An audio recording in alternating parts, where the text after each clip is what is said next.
cops are out, they're running about, you never know when they're gonna blockbuster out. Aha! 27, no, 28, hello, 28, we're on part 28, we're picking up bits, the cops are out, they're running about, you never know if they're gonna blockbuster out.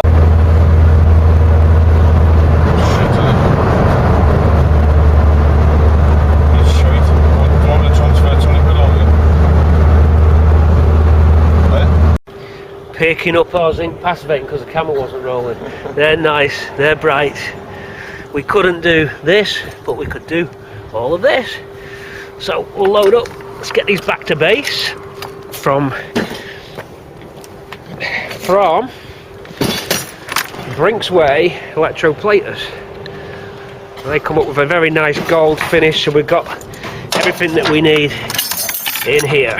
Let's take them back to base and have a little look. Let's have a little sneak preview because I like to have sneak previews here. Oh yes, there's a rod stuck in there. Even the radiator cap come out nice. All nuts and bolts, all the things that Gary likes. All the things that Gary likes. Gary likes some more than jig. Paul's trying not to laugh. You recognise this man? He brought Swampy out. That's the driver who got Swampy.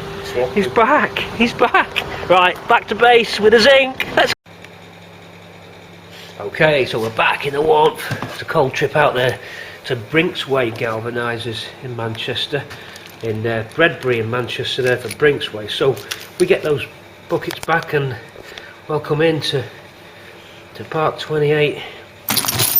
Hope you're having a good time so far in 28, and you're celebrating all these parts coming back, because it's just a jamboree of parts coming back. A jamboree. So look at how we're going. Let's just see, let's take a nice little delve into the pot. Even though we talked about the pot, the cooking pot. Here's our cooking pot. Clips, brackets, and bolts. Washers and everything that went into that tumbler now has started to yield the results that we were hoping for. If I just take a little shakeroo, a little buckaroo there, there's the bonnet cable release securing clamp for the cable. A nice castle nut there I've just spotted. Ooh. Okay, so you can see the quality of the finish here now. Looking very nice quality. Good rich gold colour with an even finish on it, so that's looking pretty much par for the course for the entire set. Let's go over to the parts here on the floors. We take you down and happy as we go floor level. I'm just checking the viewfinders in focus for you whilst I film this little jamboree around. A boot catch there, come up clean, we do like that. The early carburettor securing plate, that's for the MAN manifold, the early 3-bolt Cortina manifold. They changed it later to a 4-bolt system. Not sure if they discontinued this bracket, but that's a 71 HF code used to hold down the air filter plastic in blue plastic air cleaner box. So that's we've done that nice. Here's those, hold on, my left hand now grabs, you stay in the middle of the screen, I'll bring you across. Those are those automatic handbrake adjusters, the brake shoe adjusters, coming up nice, unseized and running good. So we can see the quality there is really good. So this company has done what I hoped they would have done and gone for a real great finish on all my parts. Here's that automatic gearbox selector linkage that we modified and made. If you remember, I welded that stud to the end of it to create the linkage to the Ford T-shift selector rod, or the fork of the Ford T-shifter. So that was that. I took a vac diaphragm off a distributor, and that's come up really lovely. Hoping this is coming out for you guys at home and that you're enjoying the Spandau Ballet situation of gold. Going across, what else we've got? Springs all coming out nice. Let's take a bolt, let's see how our bolts did. How did our bolts fare? Picking one out of the pack. I think you'll agree we're good to go there. There you go. It's a nice, I was going to say that's a nice shaft there, but it's sounding a bit dubious. A nice firm shaft there. There's a hole for it to go in. Let's have a look at these brackets. Now you're with me, you're my eyes and ears as well. You're with me on this, so I just pretend that I'm you watching and what I'd like to see. So I'm hoping that you're going to be liking these stamped in numbers on these hose securing brackets there. So let's continue round to those nice hubs, and even the code on the hubs come out there at 71. Looks like 71FF, could be EF71, but that's a Fomoco stamp, and you can just see it there. How lovely is that? And we put a new insert for the bearing on it, but I didn't want to powder coat these. I like them in this finish. They're going to look nice with the galvanized passivated brake calipers and nice new discs that go on there. So front clip assembly components, most of them are in here. Here's our brake master cylinder, and that's as we wanted it. There's the Girling part code on the side and a good finish, pretty much close to how they were. They always had sort of little areas which were just, the gold was never uniform on them, and sometimes there was a silver finish, but I've seen both. Do like that. Hope you're enjoying this with me. So I'm really pleased with the quality of work that they've done at this company. I've seen places that do not do as good a job. That's why I picked this company, Brinksway. It's Manchester, which is north of England. Brinksway, BRINKSWAY, and I'm sure you could send them your parts. Done roughly on the weight, so you'd have to weigh and then ask them price. Bonnet catch spring. Some little details here in your washer jet nozzles. Spring for the bonnet. That's to activate the release of the striker pin there. Okay, we've got these automatic gearbox dipstick tubes, which remember we took off. They're going to look nice on the side of the box. We've got a steering column linkage. I'm just going to dig that out for you here. And that's got no play in it. Check that first. We're really good on this join here. So it's a solid unit, and the bushing's good at the end. So we've got a nice steering column there. And its associated bracket is just somewhere around. There's the little securing bracket for this cup here. Striker plates then, let's have a look at those. We like what they've done there.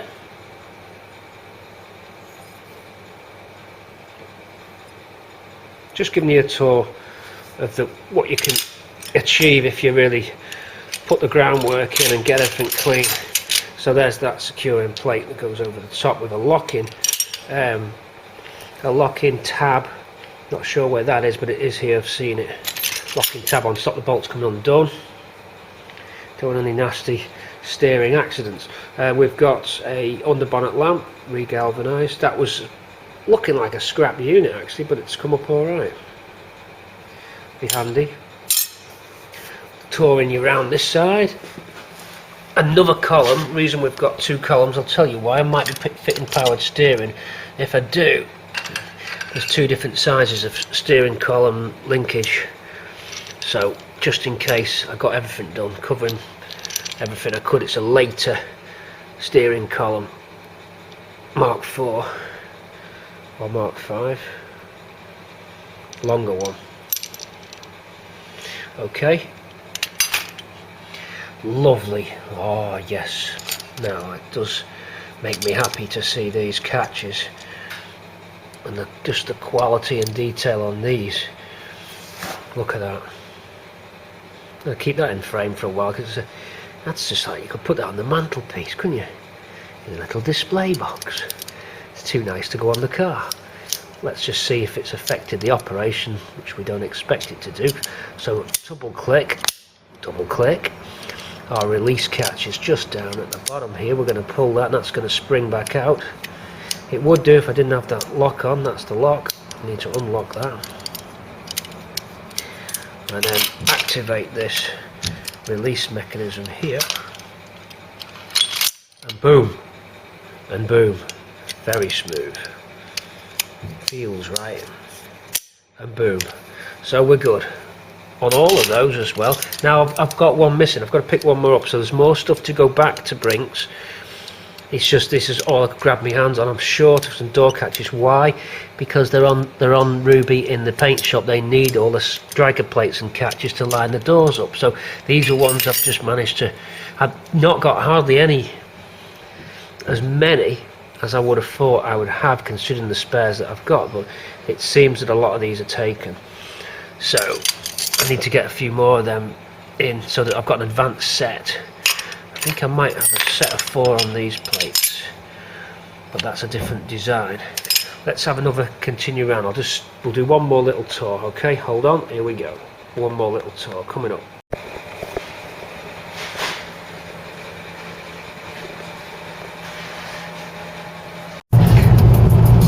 It's a journey home after unloading those galvanized nuts and bolts.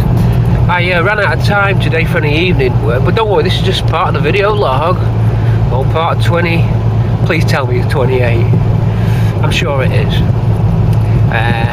So, a cold, dark drive home, and just keeping you updated. We're just keeping you updated in the loop, and telling you what's in store tomorrow. We've got a tip-off, ladies and gentlemen. We're going to be telling you about that when the sun rises again, because we're off to see a Mark 3 Cortina in the breaker's yard. We might want to be saving it, so we're going to go and check it out. We believe it's a special vehicle. We're going to save that surprise for you till we get there. So sit back and continue enjoying this part of the film, where lots of new parts come in to the workshop for assembly. That's what 28's all about building that back axle and sending off that gearbox and hopefully chasing up that engine situation and then making some electrical work. So we're on with that at the moment. I've just noticed as well, look at the white balance on your screen. These are LED street lights, and look how the road, the camera picks up. You've gone from orange just a few seconds ago to white light, because LEDs are being rolled out. The cities will never look the same again. The orange glow you grew up with as a kid will soon give way to energy saving white light. It's actually better for nighttime driving, but another piece of our history gone. Sodium is no more. So tomorrow brings a Cortina rescue mission for you, and also I'll pop back to the workshop and start just laying out the nuts and bolts and see what we need. We're going to need some Superflex bushes for the clip before we can start building, and there's a possibility of a powered steering system which may hold us up, simply because I haven't got the parts for the powered steering, and I may have to modify the clip to accept the power steering rack. There may have to be a cut made on the clip. We're going to make the final decision on that soon. I'm 50-50 trying to persuade myself to fit it. So for this evening I'm going to call out. You're going to see daybreak shortly. Keep it on rolling for 28, but look out in a minute. Some Cortina rescue footage approaching your screens. Let's see what we got in Dave's Scrapyard. Well, I like to give you the dialogue on the road. Gives me a chance to chat to you guys out there in YouTube land supporting us on part 28. I can confirm This is part 28. I've not got the numbers wrong. Well, the sun came up, as it inevitably does, and we're en route now to see this Mystery Mk3 in the breakers. Weather's not the best, but what do you expect? It's February, it's cold. Are you guys working in your sheds? Or you're working on your Cortinas, your Escorts, your Capris, your classic cars, your GMs, whatever they are? Dare you venture out into the shed today? The workshop, the shed, the lean-to, the tarpaulin, the gravel drive or the roadside. It's tough, isn't it? But the season's imminently approaching. What can we do? We've got to get these cars done. Show season, everybody, soon. They're starting to turn. It's getting a little bit lighter at night. That winter weren't too bad so far. Just about put up with it. Though UK weather, though, it's grim, isn't it? So let's hit the motorway. Let's boot it up to the great scrapyard in the sky. See what this is. Then I've got to get back to the unit and we'll start doing some more prep work. So let's get on the road now. A couple of clips just before we hit this scrapyard. I think you've been there before. If you've not seen it before, have a little look through my previous videos. We're often going up here scavenging around. Catch you on the motorway. Yeah, time scales, a little chat en route. Take what you think you're going to take and double it. Take what you think it's going to cost and double it. You know, doing restos, there's always more than what you think. I mean, I've tried to plan every outcome with this, and so far I am on target to do it. But just thinking on anyone that's just joining in a resto for the first time, you'll learn as you go along, but double everything usually, costings and timescales. When you're outsourcing, you've got to rely on other people, so you've got to anticipate them being slow. Never underestimate their slow timescales. So there's many factors, so you've got to sort of think, well, I'll put the chrome bumpers in, you know, I put them in 6 months before, 4 months before, stuff like that, and the engine build and stuff. You've got to just step back and try and be roughly at those places that you need to be, so that when the components all finished, the idea is everything all finishes together, so you're just doing an assembly job. The assembly job, you can go at your own pace, because that's just limited by yourself, and in theory just bolting it together shouldn't present any major problems. It's all the prep work and the sourcing of the parts that's unpredictable. You can normally predict an assembly time of a car, so that's what I think about it. But you know, there's a lot of factors involved. If you're doing it approaching concourse level or just very good condition, then you've got plastic, chroming, galvanizing, engine rebuilding, gearbox rebuilding, axing rebuilding, painting, welding, undercoating, product sourcing, parts sourcing, lots of stuff. Yeah, so lots of stuff on that. So thinking on, I've got a cylinder head to pick up as well from the shop blast. I think I might divert and get that now, so I'm going to do that. Let me just get onto the dual carriageway and en route for cylinder head collection. I need that cylinder head for the engine build. Got to go pick it up. The axle's not ready yet. Very disappointingly, the axle's not ready.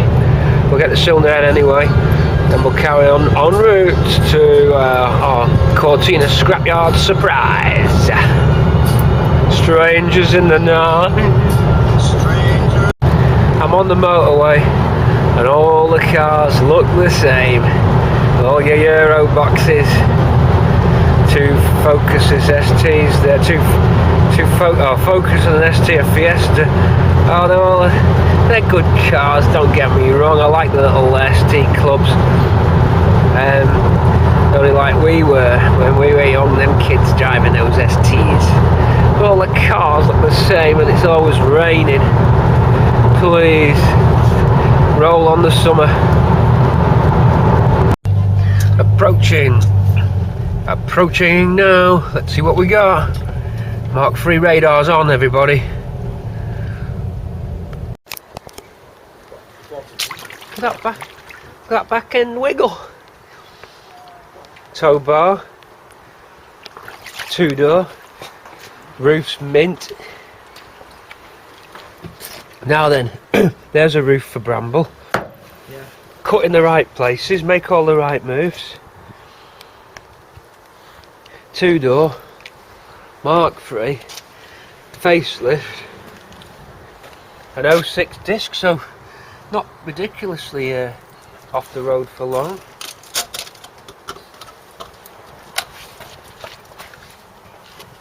P-reg. Wing already gone, sold. Sold it. Wow, don't hang about. Fiberglass. You're on YouTube.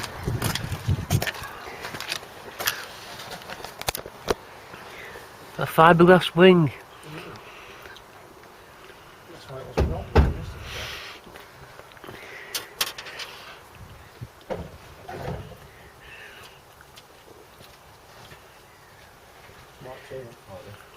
Oh, don't fiberglass wings rot, though. In fact, what have we got? Oh, no. Them ones there. Them ones. I think we've got some knots in there. So the braking doesn't stop even on a Saturday then? It does, I haven't been braking. Haven't been braking anything today. It's been packing and posting. That's got to be that Mark. Is this the Mark II that broke into 3 pieces? Yeah.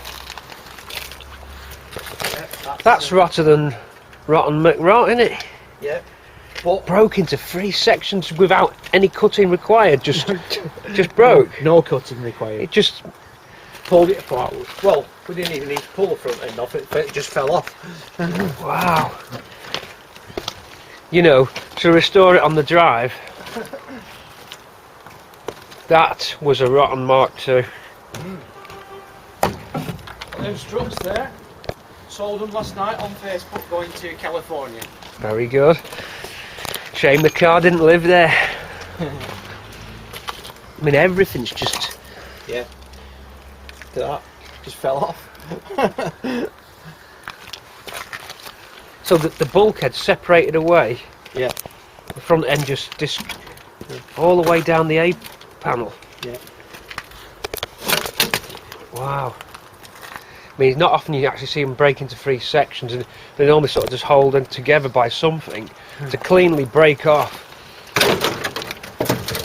I mean, I feel like just flipping it over. It's so bad.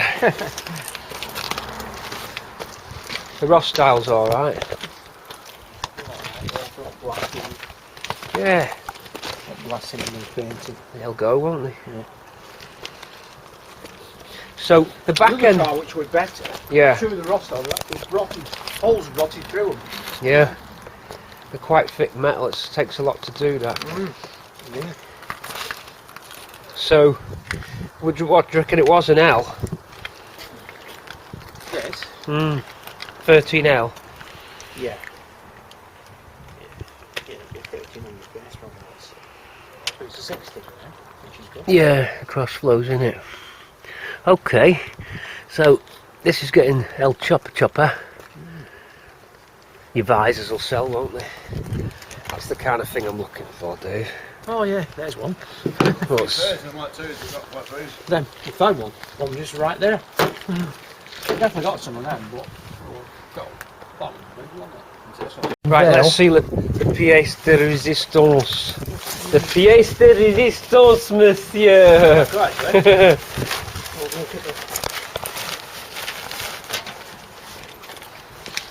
What's hiding on the sheet there? Aye. 4 headlights to start.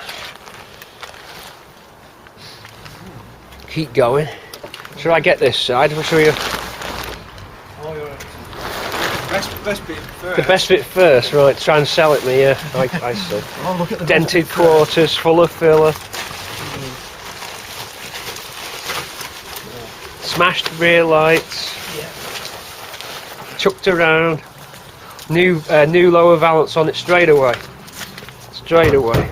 That'll been blotched on, blodged on.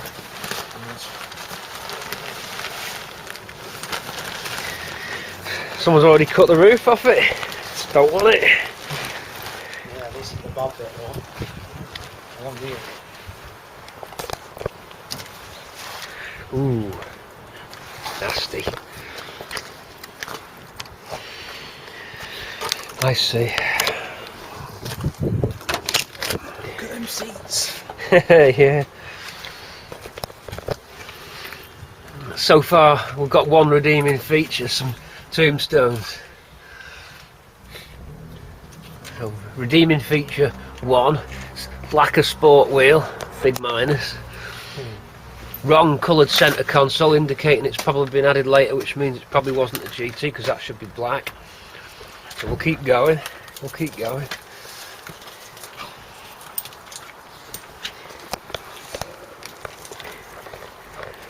I forgot the Cortina keys, should have reminded me. Well, here we have a Crayford, a Mark III Cortina Crayford, but I don't know what base model it was on. It's been messed with, so we're going to try and unravel what it actually originally was.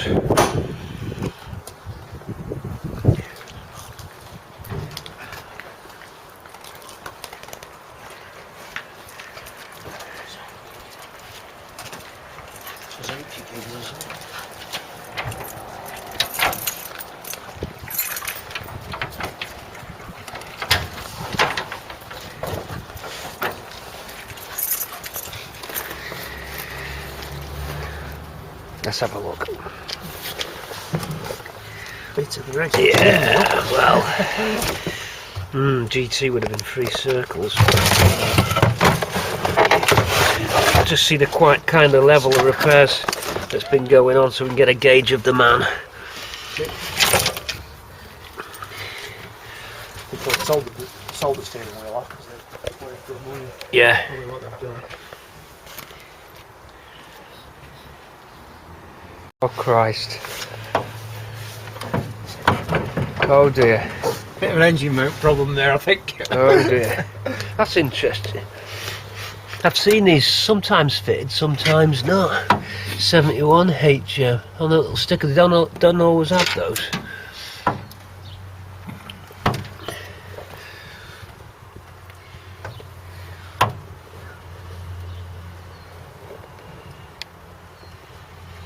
Shall we say interesting? You know, that's I just love that cross engine member movement. front. Yeah, I know, it's a bit crazy that, isn't it? No engine mount on it, simple as that. State of the, look at the state of it. It's 2.3.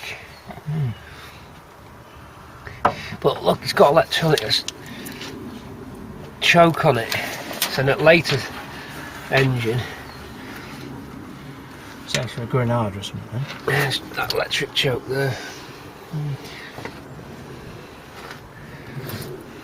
Heavily messed with Crayford. Yeah.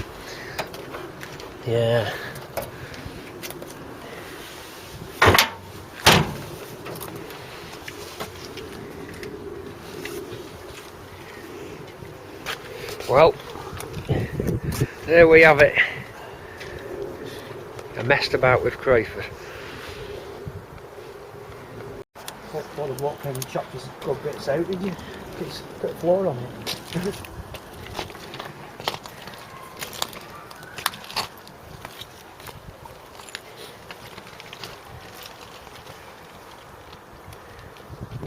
Plenty of goodies about, Dave. I spotted the Mark III, that brown Mark III I told you was too good to break.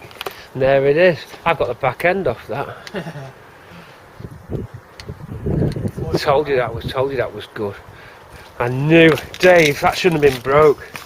Ah, you've left a segmented boot plug in it. Look. Oh yeah. Can't leave that there. I like that. Yeah, I love that. I'm scared to take it. I think I don't want Bill's clock. This is. Oh, look at the inner sills. This was. I knew it was good.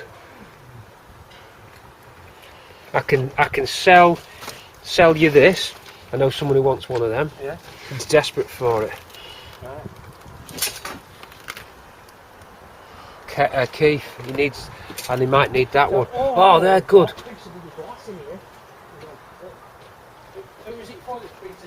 Yeah, that's right.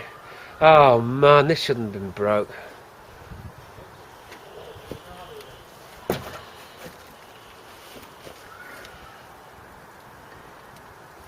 No, that's not. So we're in the yard. We looked at the Crayford and we looked at the other two door. Crayford's solid underneath. To be fair, it is doable. It's just the roof lets it down. The Crayford's bottom end's pretty good. McIntyre, I'm afraid ain't gonna make it. It's not my car. I can't save it, and it'll get stripped out. Rover 95. Now there's a piece of English engineering. I only know it's a Rover 95 because it's written on it. Yeah, it's the Granada glass for Warren. This beauty, Dave. Eh? This bit of English beautiness. Oh yeah, Oh, look at that horn ring. Planning on breaking this. Good solid car, this. Good. It runs as well. You could just. Unbelievable that. Been parked up since 1982. It runs beautiful. Straight. Wow. Really. So, yeah, it looks complete. Just look. How can that be? You know, more solid. There's a better made cars Rovers. 1963. Let's switch from Cortinas to Rovers. Lovely, isn't it, that? Yeah. Luxury car. It's a great piece of kit. So someone's got to restore this. Yeah. Yeah. That's great. It's a lovely car. They're not really... Yeah, the suicide door. Yeah. They're not really... I listened to it. Yeah. I know. It's all complete as well by the looks of things. Yeah, near enough. Yeah. Some little bits missing, but...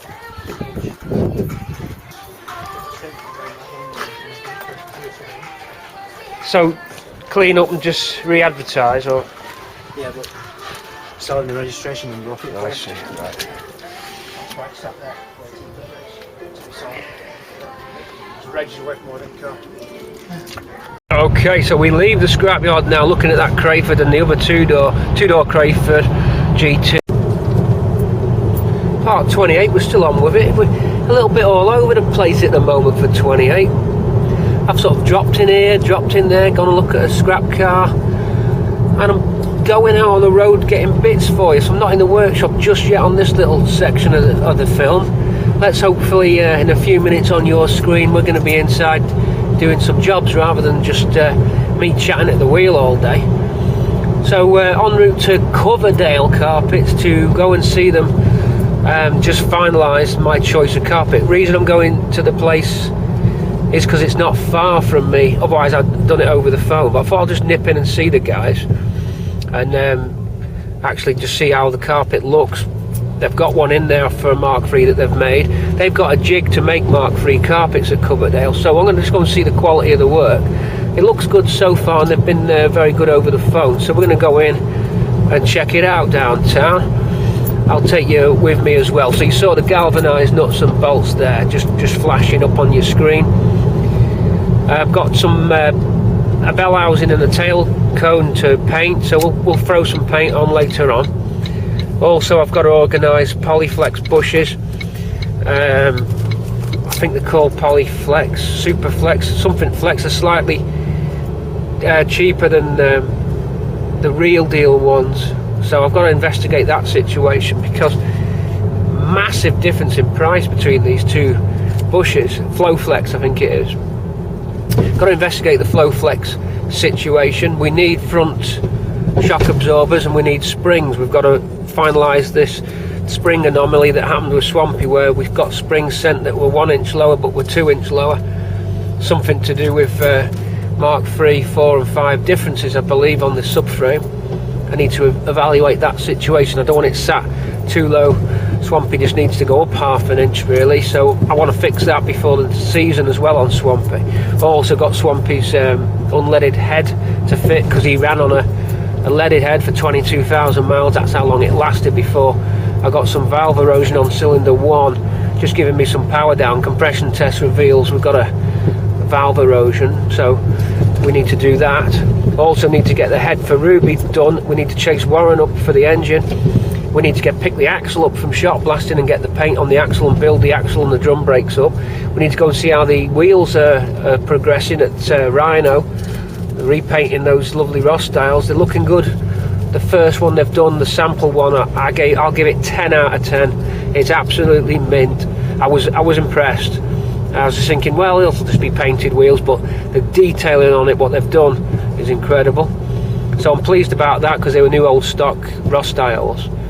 So there's a lot happening in my head. It's all jungling around. Here's that railway crossing down again. We got a choo-choo coming. Anyone train spotters out there? We got a nice little break in the video. Do you want to catch some numbers in a minute?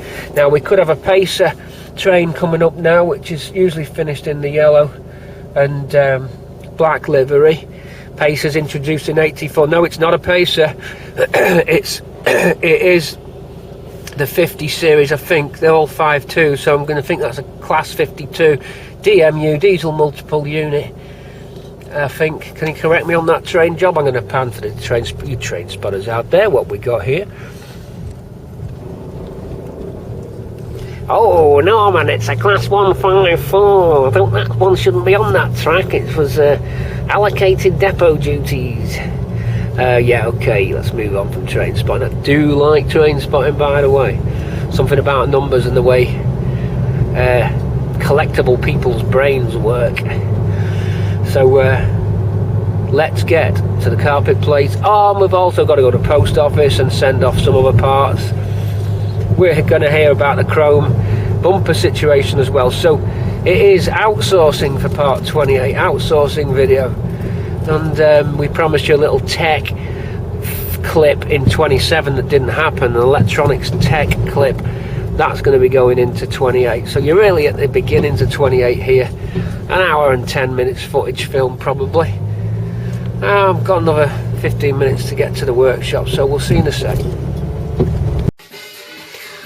Okay, just dusting in the tail cone now. It's nice, I just like to dust it on to keep that speckle aluminium finish, just like we did on the gearbox. Nicely cleaned tail shaft shot blasted.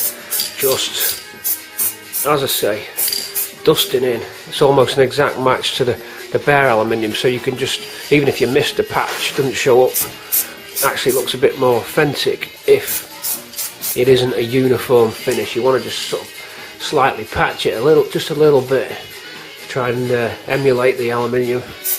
So just getting it speckly and patchy a little bit, just a little touch here and there.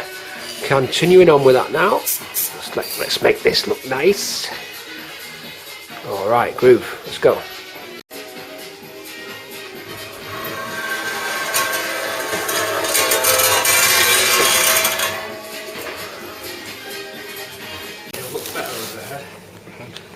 Always go red when you unboxing. We don't know about a build, do we? The worst part. One Uno Calipro. Wrapped. Ready for the unwrap.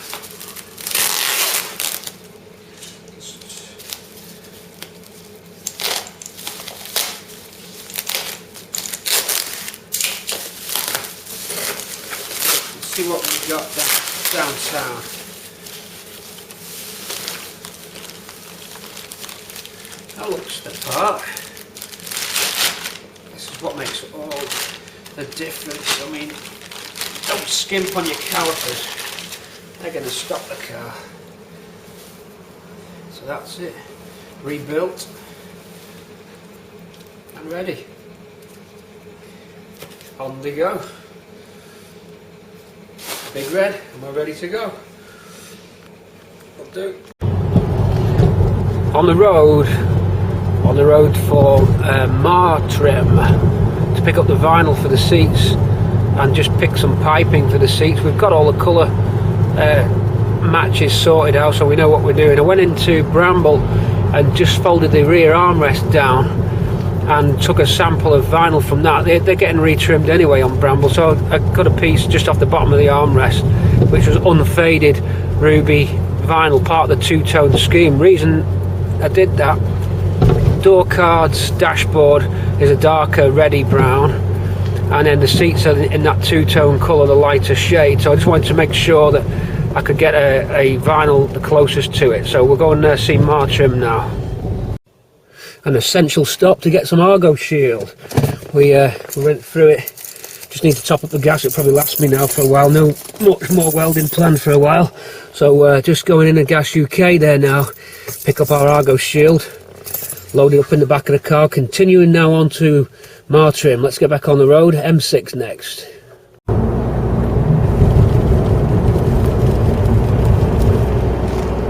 Okay, on the seat of the car we got all the bits for Martrim to get the best options and the colour matches that we want. We're going to go and see them, talk about some piping, red piping, and also just the bolster material there. So just bringing you up, we're in a touch of traffic, so we're just taking it easy. Past him, so we're going to rendezvous at Motorway Services and pick up the powered steering and then carry on to Martrim. So economic use of time. Let's go and get our power steering set up off Mr. Taylor. Guys, I've picked up the power steering setup, all the bits there to go onto a Pinto, so we'll get all them cleaned and powder coated and galvanized as well. So we need to get on with that quickly so we can get the clip, because it's all part of the clip. So some work to be done there. Still on target for Martrim. They've got a trade counter, they're open till 6, so we're still alright yet, currently at 6:10 with 20 minutes to go. So we're going to have half an hour spare at Martrim to discuss options. Okay, keeping on moving, traffic's getting going a little bit now. Let's see what's happening downtown.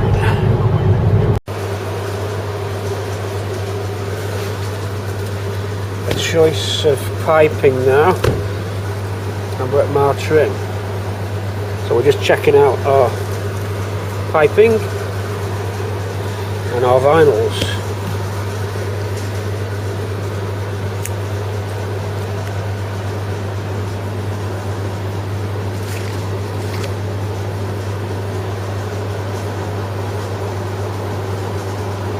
With a fell back in? Yeah. We have, mate, yeah. About £10 a sheet, mate. Yeah.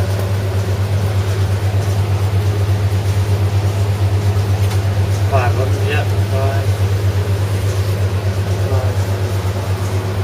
Yeah.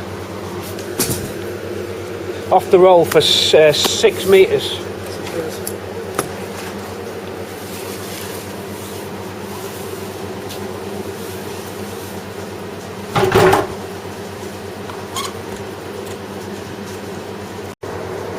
Right, just cutting off our piping now. Lovely stuff. You're alright being on YouTube, it's only your hands anyway. Yeah, it's only your hands. We are fully sorted out at Martrim with some very good, nice, close colour matches for the seats.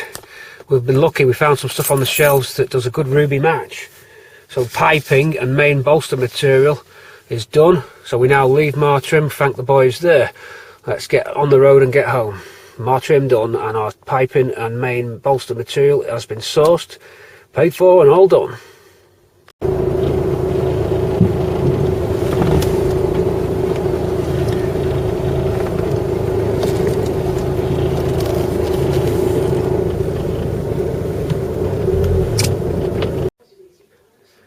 Okay, and straight into the power steering situation. So here's the kit we picked up on that little road trip you just watched there. Just before we got to the trimmers, we stopped off at the Motorway Services and met up with Steve, and he sold me this power steering setup. So you get a pump and reservoir there, the rack itself, associated brackets and pulleys. So for me to prep it up, 2 pulleys for powder coats. We've got to get a steering linkage because I don't like that welded up one, so we need a one that fits properly. Those pipes, the feed pipes, the high pressure and low pressure line pipes, they'll come off. They'll need gold passivate on those. Looks like we can take quite a lot of them apart. The interlinking pipes on the base there supplying the fluid return and flow. I think I'm not quite sure how this works. We could put in high pressure in to the steering box at the top, and somehow it's producing some kind of power steering effect. I don't quite know how these work. I understand the principle of hydraulics and stuff, but just exactly how they set it up. I don't know if that's a piston that goes like backwards and forwards to assist it, and this is the regulator box for that, so when you turn it, I presume it supplies the fluid that either pushes or pulls on a piston inside there, I would think, similar to a ram. So we need to get this stripped down. The pump will just have to be hand painted, cleaned up by hand, wire brushed by hand and cleaned up, because you can't powder coat that casing without stripping the pump down. We don't want to be doing that, and I'll just clean that up the best that I can. Looking at it, you could dissect the pump, get the metal casing off and take it apart. I'll have a look into that. At the moment I need to take the pipes off and get it in component form. There's the large mounting bracket, the aluminium bracket, which I would presume goes where the alternator bracket went. That just needs shot blasting and doing our aluminium effect on that. So that's it, power steering. So we've got a lot of little jobs just jumped in that's going to require attention and gold passivate and things. So it's going to hold us a little bit, but it's going to be worth it. I have a lot of people have voted up on the car to fit the power steering on. I think it'll be a nice addition when it's running. So I'll jump you now to the trim and where we got with the trim yesterday. Let's go and have a look at what we've got on the trim. That's the seat trim.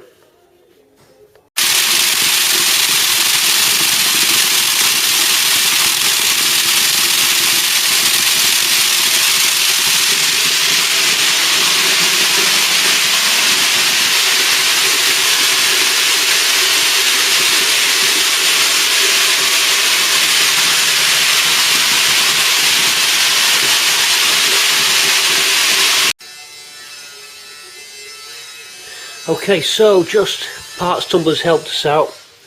There's our crank pulley wheel to go away to be galvanized.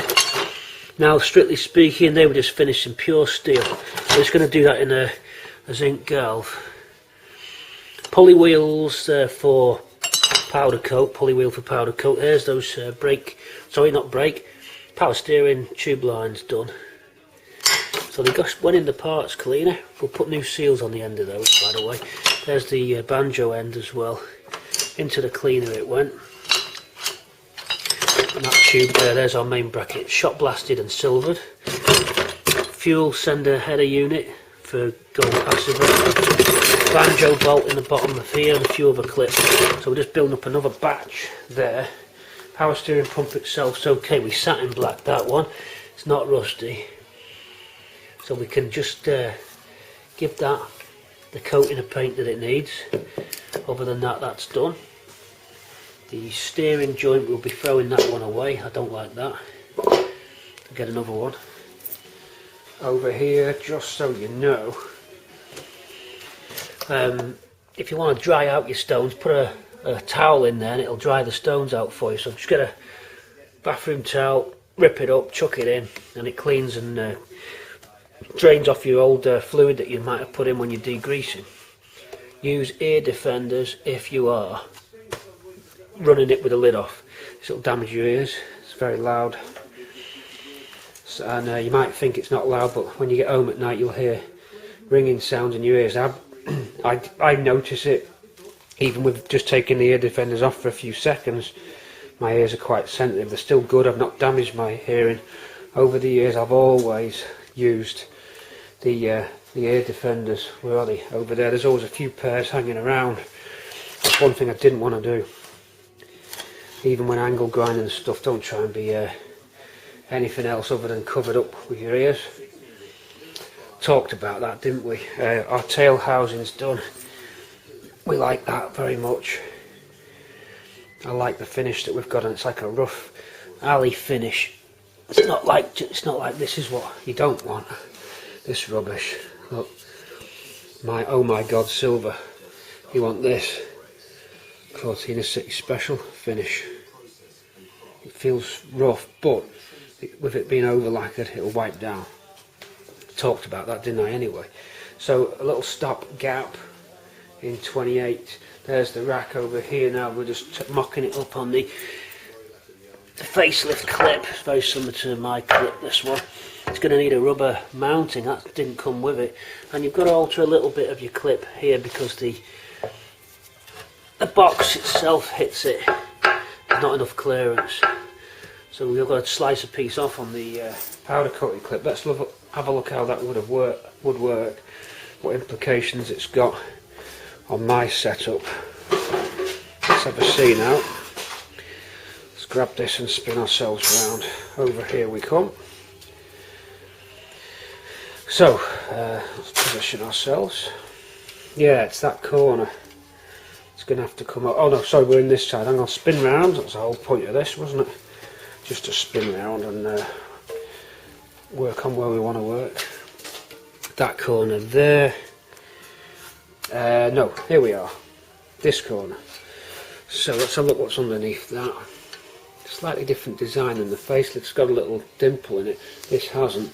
I'm hoping it's only that piece and it don't have to cut into this structure here. I'm thinking it's just that corner. I'll check on that. I know Gareth did this on his, so we'll check. So sliced off, and we're going to have to paint the edge in there. I don't really want to send the whole clip back for powder coating just because of that. I'm prepared to accept that being painted in.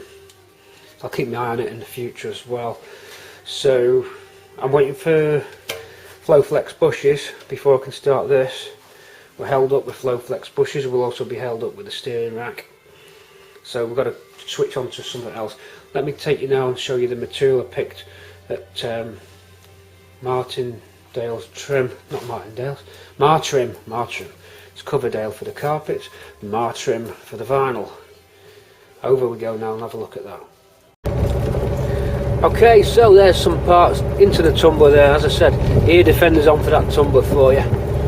Now we're back on the road again. Told you on this 28 there'd be loads of little trips out because we're outsourcing all the time. We've got to go to the post office, send some stuff off. That's the plastic chroming stuff. We've got the brake servo in the back as well. I've got to go up to Rochdale for that. We're going to load up the power steering rack, and that's going to get inspected at a place in near Leeds. They're going to check it over, clean it up and flush it out and just make sure it's good to go. I'm currently en route to Coverdale Carpets to go and look at how they make the carpets there for the car, and just to look at some fabrics. They've sent me some great samples, but they're not that far. They're about 45 minutes from me. So en route, I thought I'd just go and pop in and see what the options are. So Coverdale next, carpets, car carpets. Mondeo's took a hit, front, near side, spring, snapped. Looks like just the tails come off. We're okay. We had a big bang earlier. We're okay. We get this trip out of the way. I think we're alright. We don't want it shredding the tyre. So spring snapped on Mondeo. 151,000 on the car. So there you go. Still en route Coverdale. On target so far.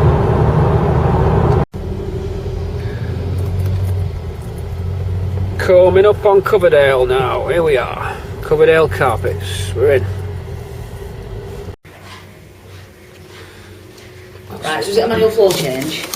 Automatic. Automatic. Yeah.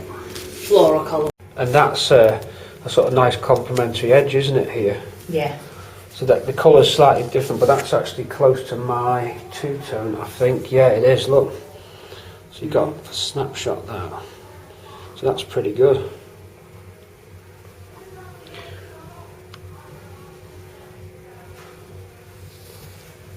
Yeah, I'm happy with that.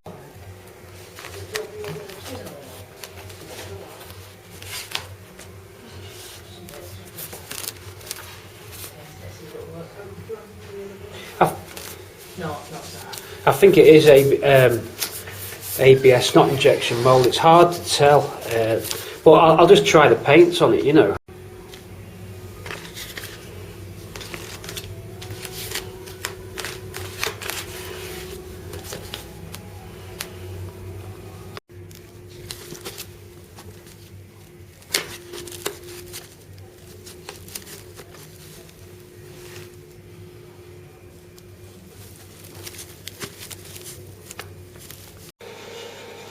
Okay, so you're going to like our piping match, our Mk3 seat piping match. Okay, in my hand, new old stock Ruby door trim, door rubber seal trim. In my other hand, Mk3's piping for the seats. You'll see, it's close, if not exact, just one shade perhaps. We're going to accept that fine. So piping for the seats. No problem with that. Taking you across, you saw big red. Here's the seats, by the way, getting ready to be disassembled. Going across now, just back from that trip out, gives us. Going across now, just back from the trip out, gives us super duper trip to Coverdale. So we'll put the order in for that. These are the heel mats which are sewn into the carpet. I'm going to colour code these using our colour bond paint. We don't use vinyl coat on these, we use colour bond, which is slightly different chemical to attach to this type of plastic as opposed to the vinyl. So colour bond will go on there once the paint comes back. We've sent the swatch off. We sent the swatch off of this one in my hand, the bolster trim. So that's the bolster trim, which would be here. And then obviously when the paint comes back on that, it gets we get this basket weave, which you can't get in this colour. So that's why we've got to get the paint to paint the basket weave. Not this. We're going to be using brand new stuff off the roll. It'll be dyed in. There's the piping. So that's how that works. All together, we're getting the plan. Piece of piping there. There's a tongue twister for you for the piece of piping. Slightly different design. Whereas Ford used a solid bead, coloured bead, the way they make this piping is with a stitch, giving you the edge wrapped around it. Okay. In fact, it's probably that material just wrapped around a solid plastic core. So that's how you make beading if you haven't got it. Match what you need. So that's what we do with that. And we're moving to the workshop now. Seats getting ready to be stripped down. Once they're, well, say stripped down, loaded into the car and sent to the trimmers is what I mean to say. Time to make a call to Flowflex. I'm going to order the bushes for these arms now, the trailing arms. We have different sizes depending on the year of your car. So I'm just measuring up, see which ones I've got. I think mine are all later ones. And then it's on screen to Flowflex. Just pick out what we need, get on the phone and get them ordered. That's another job out of the way, then we can start putting the suspension together. Got bolts, bushes, other few bits and bobs, so let's get this job out of the way. Just so you know, we did fit the tape inside the inner face of the bush, so don't have to get any paint off there, leaving us clean when we had them powder coated. Just measuring the bush size now for Flowflex. Well, we're getting a primer on the boys. Oh.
Okay, we're on with the chassis black, the Frost Eastwood chassis black extreme. We got the axle back, so just jump straight into it. Sorry for no introduction on the axle section of the video. Straight in onto the stands. A good tip for you when you're on the stands: put the wheel studs on, wheel nuts on, rest it on a trestle. So 2 bolts on your trestle either end, and then you can rotate round your axle for when you're painting, and you can even get it to park up at the top and it'll balance. So that means you can spin that axle for your painting operation once you've had it nicely sandblasted. This came straight back in from DW sandblasting, and we just got straight into the paint process. So it's some more this is the black primer's on already, going on already, and then we've got the final coatings to go. There was the undercoat, and then the black, and then the final coat. So we're on with that. Looking nice and a good clean even finish on the axle. It's not a deeply pitted axle, which I'm pleased about. Them backing plates coming up nice. Don't worry about those nuts, we'll be taking those off of course. But and the back cover, don't worry about that, that comes off for powder coating separately. Then each bolt will get zinc galved, so they'll come off and get stripped back off. I'm just leaving it on to protect the axle, so that'll come off for detailing work. The power steering rack, I've started the clean up process on that. We've got to strip this back now and get these gold plated, passivated, that cover passivated, get this in the aluminium finish, get that in the black finish, get these pipes off and get those either remade or coated. Slide them boots slightly back, and then we can aluminium that and over lacquer it with that good lacquer that we're using. We'll satin black that tube, the piston tube. So on with the power steering rack as well. The pulleys and stuff for the power steering rack there. We've got a little box over here which we're building up. You'll see a steering wheel in, that's just for an experiment. Strip down the petrol cover, that petrol sender. There's some pulleys in there for galving, there's some stuff for shot blasting, so various parts to do with the power steering. Anything else that's come into the mix, there's our bell housing, there's our tail shaft, that was the right clip still there. Gearbox covered up over there. So we're on with that. I'm just going to let this coat off now, we're going to switch to another task. We've got plenty on part 28. Just so you know what gun I just used for that, it's only a 30 quidder. Duran Tools. Just a little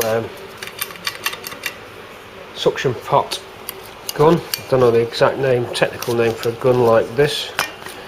Cleaned that out with thinners, ready for its next operation. So always give your gun a clean after. So we're clean there.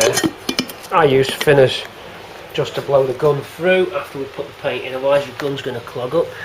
So that's a nice little gun, and again using that little compressor I talked to you about in the earlier videos, little baby compressor running us. So that's given that gun's given a nice even coat. There's no runs and the paint's gone on good. We let that cure for a few days before we finish. So axle on with, and then once that's cured, I'm going to leave it for a week before I start putting the parts back on here. Let it really go hard. This chassis black's very, very tough stuff. We can then start building up the brake lines, putting the brake shoes back in and building up the back end of there. In the meantime, we're waiting for some bushes to come back or to arrive. Some Polyflex, some Flowflex and some Ford ones. A mixture of bushes on here being used on the clip. Cover it for now. Parts for the clip there, waiting to go on. So it's all assembly work now. Switching to another task. Forgot to mention, just to help me with the fumes, I've had the really good mask on. just hanging up over there. I think I showed you this mask. Don't spray without minimum of fly mask, but these are good.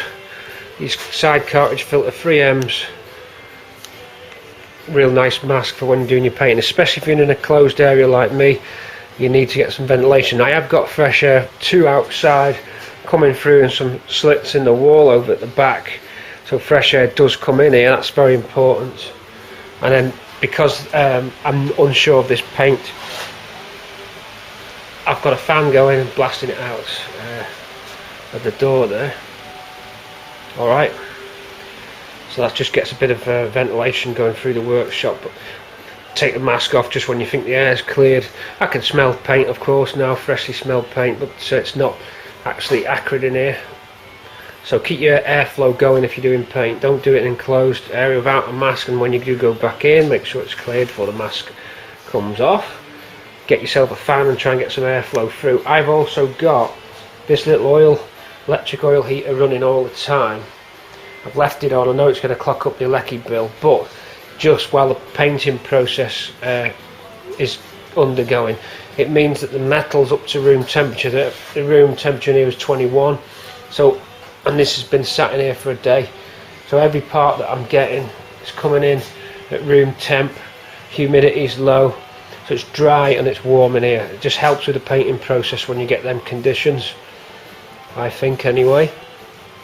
And the metal's not cold, the paint's going on to nice warm room temperature metal. So that's what we're up to. I think you saw the tail housing and bell housing casings that were done. They've gone on. Let's good finish that actually. Right, it's tea break time before we switch. Let's go. Just reading the tin on the Eastwood primer, boys and girls, and ventilation's important. Just reading that through. I mean, I was okay. So watch out of any paints that you're unfamiliar with and that you've never used. I mean, I know my other paints, Hamrites, thinners, stuff like that, and again, you use a mask with them. I think this stuff's particularly in need of a mask. Vapor harmful. Not for use in the state of California. So the Beach Boys won't be a fan of this one. They're going to have to switch to non-solvent based paint and prep for their restoration products if Brian Wilson is indeed watching. Brian, take note. California doesn't want you painting in Frost's Eastwood's Extreme Chassis Blackened Primer. Okay, so that's curing. I'll give that 48 hours. Said we switched to another task, so we switched to another task. And we're now on with, you just hold on while I get the light for you. Stay in focus for me, everybody.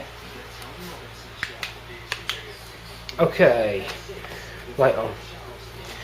Just cleaned up the power steering rack. Now this just came in as is.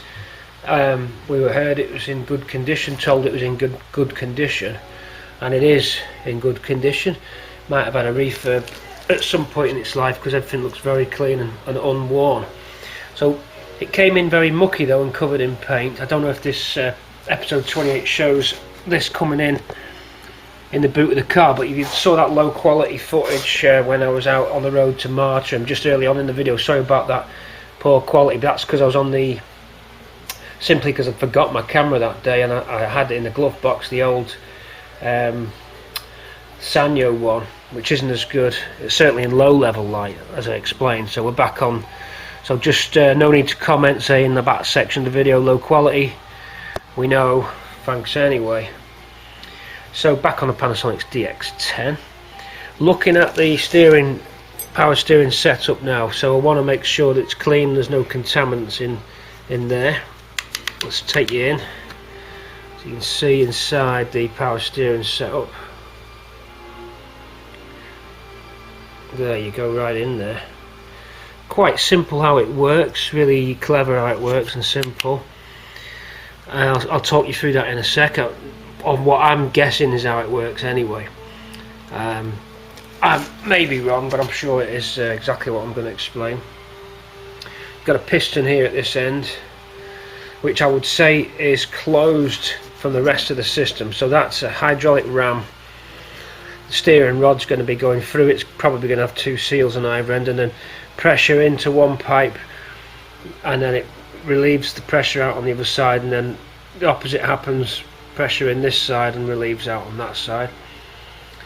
So the hydraulic pump that's fitted to your pulley on your engine just generates high pressure oil fluid, which is diverted through these 2 ram feeds.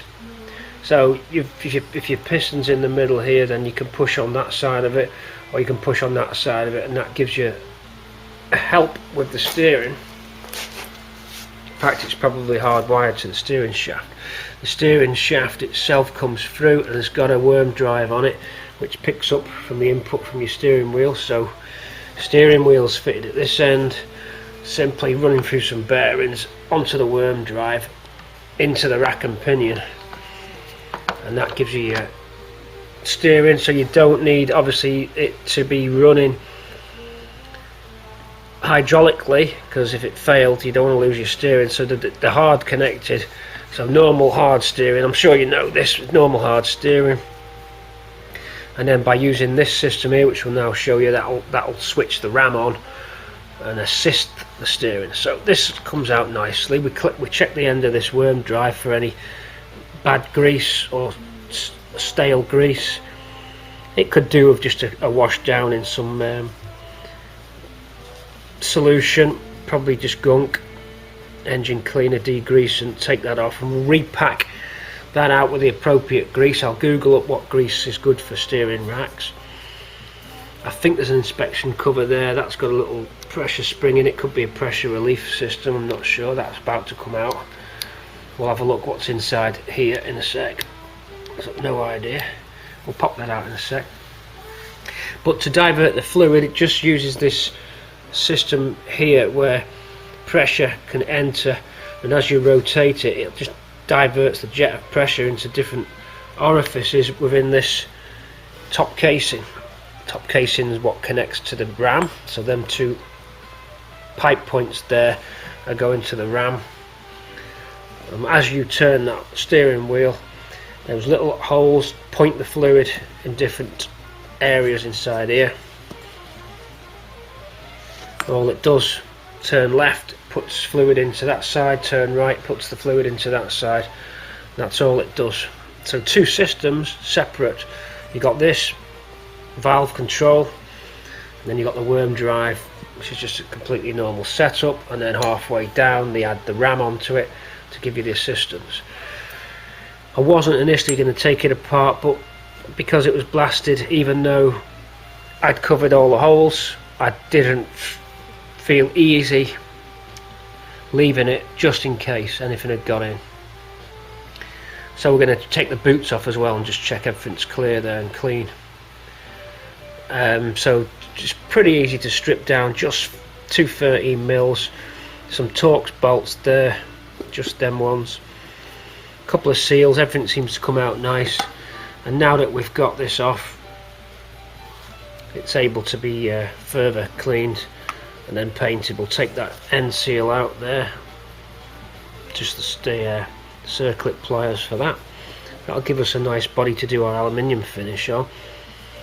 Then we've got this rack body which won't detach from the piston tube. It's got these pins, I'm not touching them, so we mask off, paint this in. Obviously we'll draw the boots back, draw the 2 boots back, get a cloth around because they'll be packed with grease. We'll have to repack those, so we'll draw back the 2 boots.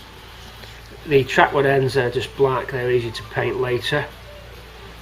So we just want to draw back the boots, clean that body up. Now it'll have got some oil contamination on it now after the sand blasting, shot blasting, soda blasting, glass bead blasting. So we'll put thinners on it first before we paint it, let the thinners dry off. That should take off any grease. Then we can put that in silver. Take these 2 nuts out, they're the pipe connectors. We sliced them simply because they were very tight and I couldn't get the spanner in, even though I had an open-ended 11 there. So we're making new pipes anyway, so that didn't matter. We'll keep them as patterns. 2 new pipes will look good. I weren't sure if they were pitted. It looked like one was a little bit pitted, but I don't know, I can't see them really rusted. They weren't in bad order. There was some pitting on the tube. I may as well replace them. I've got a guy who make them up. If they're not brake fitting size, I don't think they are brake fitting size. They might be. Well, until we take off a nipple there, we're not going to know what fitting that is. But there's a hydraulic firm I know who can build that up. So really, there isn't a lot to it. Servicing wise on this, there's nothing I can do except check the bearings. I've got the air gun as well, and the air gun's just being used to clean out. Then some nice clean toweling down. I talked earlier videos about the toweling. It's so handy to use. Get yourself some because it's real great stuff. The place I get this from is a sort of cleaning supplies place, and you get it by the sack full. You can wash them again and reuse as well. That's the great thing. If they're not heavy contaminated, they'll wash and reuse. Towels are great for this kind of job. Just makes it a lot easier. It's clean. You're not getting things messed up. So power steering stripped down obviously creates a delay this in the build, but I'm using the time up because I'm stalled waiting for bushes to arrive. I've got everything sent out. I'm actually at a lull point where I'm waiting for bits to come in. So in that downtime there, we switch to stuff that we can use. We try and maximise every hour that you've got, and don't use the excuse, oh, I'm waiting for this to arrive. There's always something else you can be switching your time onto if you want to achieve your target times, like we do on this project. That isn't to say that we rush the project. Quality's still there, but we do draw a line between completing the project and it taking 10 years or whatever. You know, we want to get it done within our time scales. For this reason as well, you're getting older and you've got to enjoy these things. You know, you could be stuck in your shed for the rest of your life, and then by the time you come to do the car, it's too late. So I believe in getting this project done and drawing a line between total obsession to detail and actually getting it completed to a tidy looking car that's usable, drivable, and you can get out and enjoy it. Perhaps if you've got already another classic on the road, that's not as important because you can still carry on using that one while you're doing this. So perhaps a good idea to have a daily classic drive, and then your concours build can take that time. But my idea is to get this out on the road and enjoy it whilst not letting OCD hold me up. I'll do the best that I can for quality, but I will draw the line somewhere. It's good fun as well, of course. So what we've got to do now, we're going to take that little plastic insert off the top here, this one, and work out what's under there. I presume that's for packing out grease. That's some kind of inspection cover. There'll be something in there for you to do. We'll have a look. This shaft here can be painted in the just the normal black. We may use the chassis black, seeing that we've got the gun out with it on and it's tough stuff. Only that small section there, not the knurled section, because that needs to be clean for it to engage into the slot. But we will grease that because it's bare metal at the moment. Don't want that rusting up, so we'll grease that. Blown out any of the contamination in these bearings, we'll just wash those down, repack that with the grease, paint these up, pull the boots back and have a little look now. So that's what I'm doing while I'm waiting for the axle to cure. I'll do a little bit more on this now and update you in a minute. Okay, here's your update on that little plastic cap. It is what we thought. It's a greasing point, so that just fits in on top of there. There is a pressure spring on it, and that's supposed to keep it pushing down, to keep this bushing touching down on that. I'm not quite sure why they want to pressurise that bushing to push onto there, but it fits under spring-loaded pressure. So to take it out, you can just grab it with a long nose. I actually just rotated it. Just by twisting anti-clockwise, it tends to just push it out as it's the action of the curve lifts it and pushes it up. So you can see there, we're reasonably clean. Let's just have a little look to see. Let's have a look at the colour of the grease. Black and dark grease isn't never a good sign, because that just means it's old grease. Okay, it's a mixed bag in there. Repack that with some fresh grease. We'll wipe it down and repack it. It's in good order. it's a clean, good order power steering box, just wants a little touch.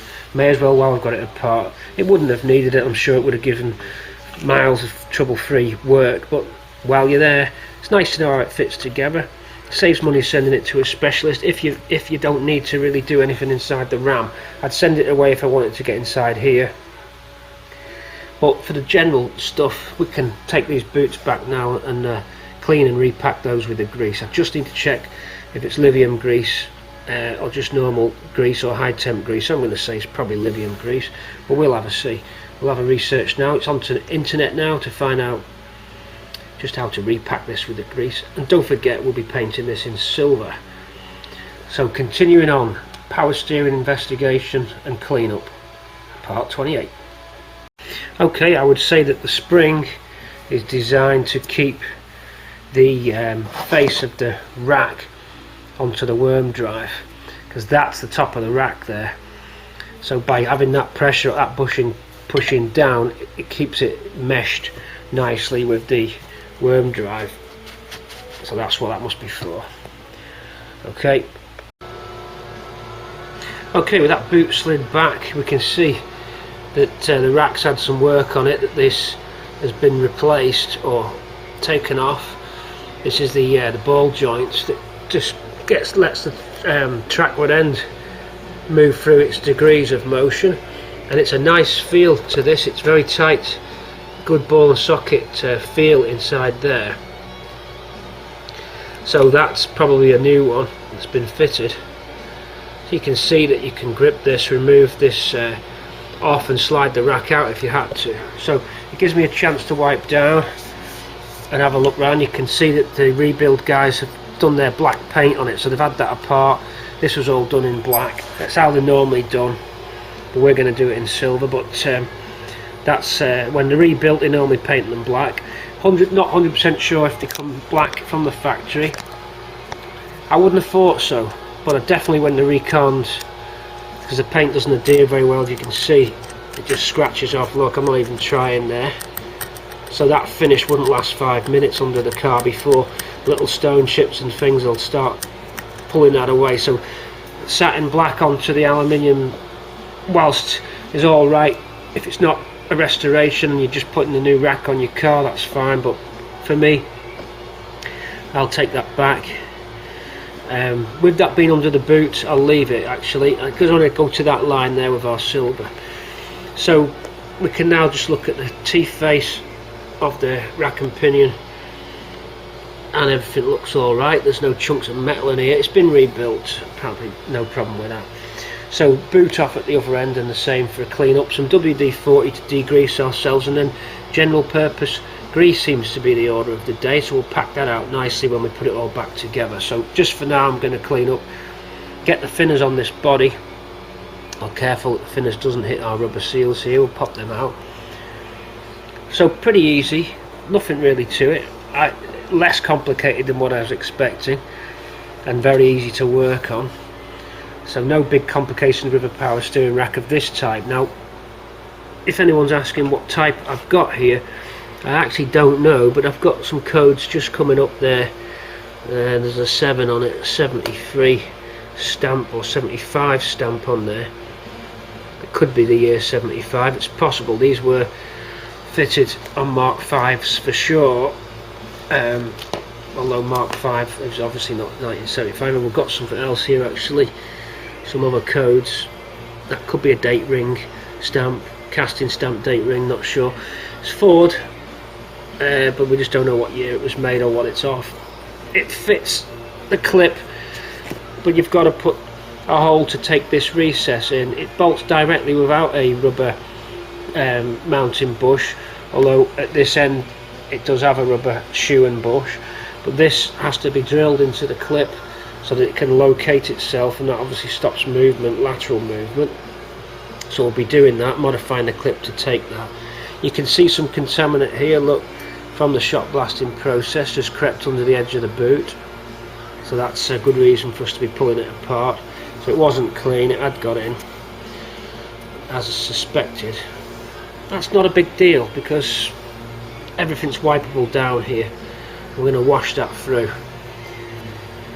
Then, as I said, we'll finish this back so that it becomes back to the blasted finish. Then we'll get the silver on it and leave that curing over the weekend. So I'll carry on cleaning it up now. Power steering rack. Very carefully, if we want, we can check the operation of the piston.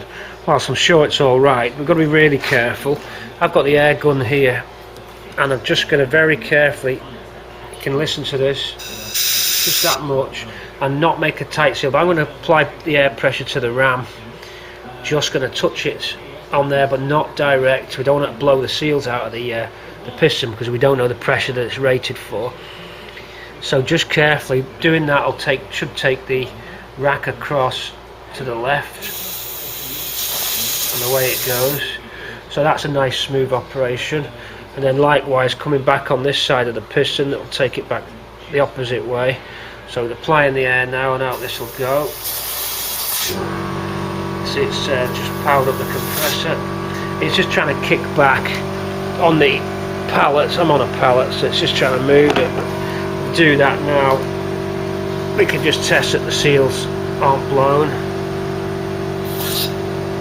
Going back the other way.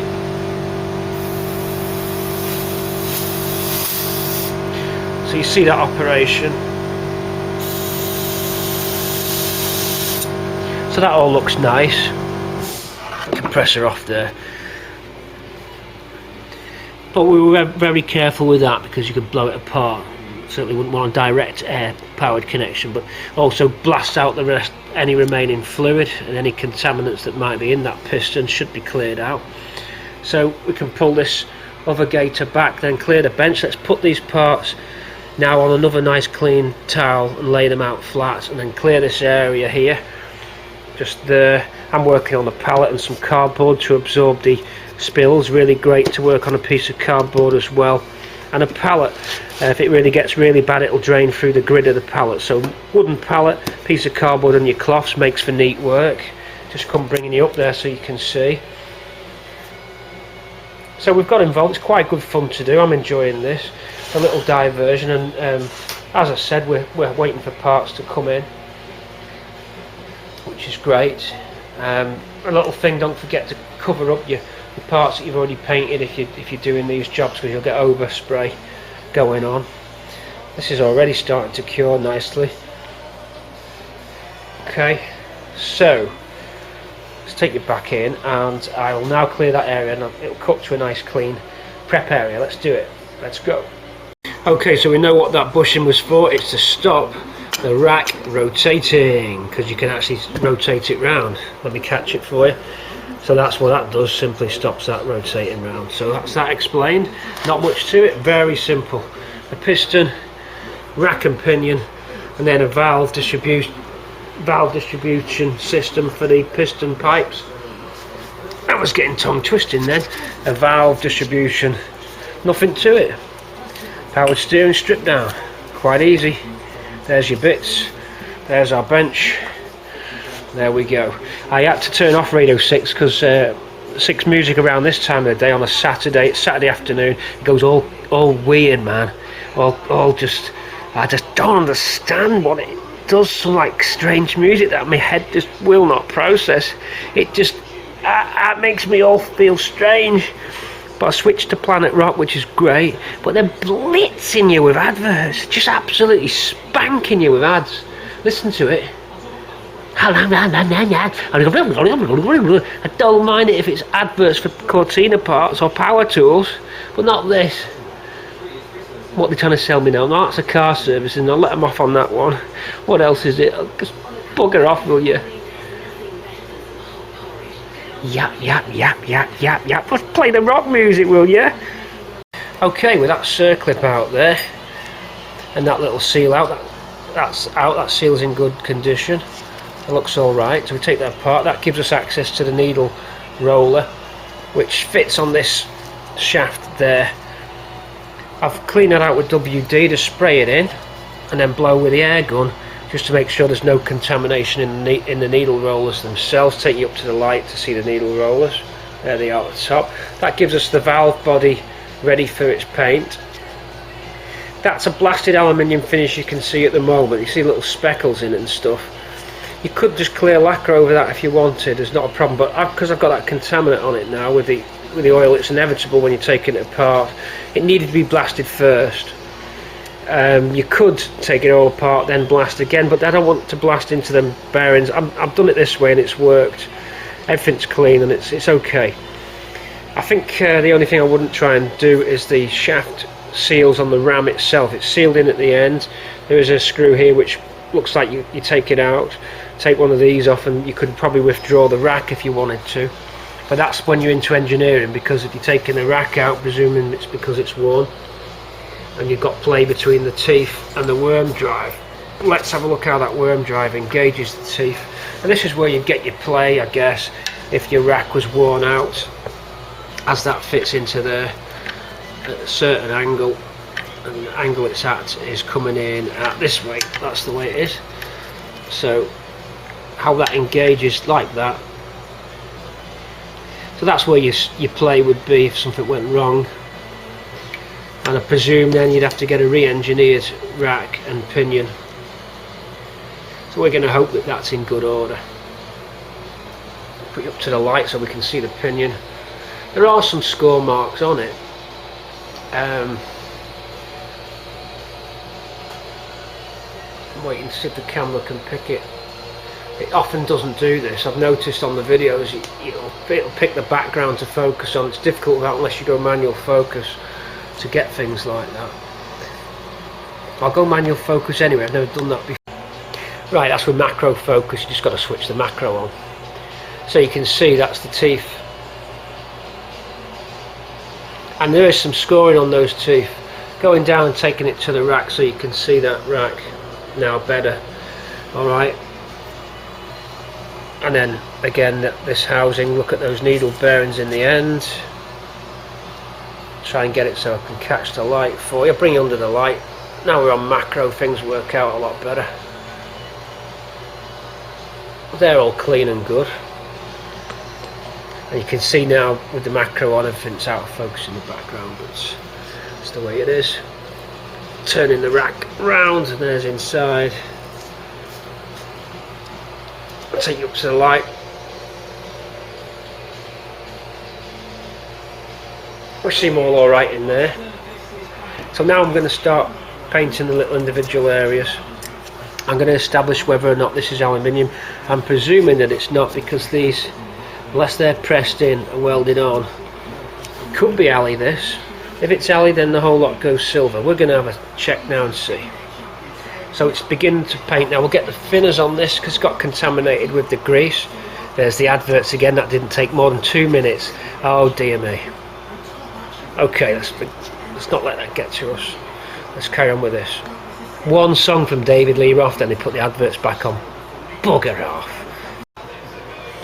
Okay, so I just have that in the thinners now to degrease, then we'll dry that down. We'll see what it looks like. We can go straight lacquer if we want to. Let's have a look and let's see what we can do. I mean, if there's not much advantage putting the paint on this because it's very uniform finish. There's no damage on it.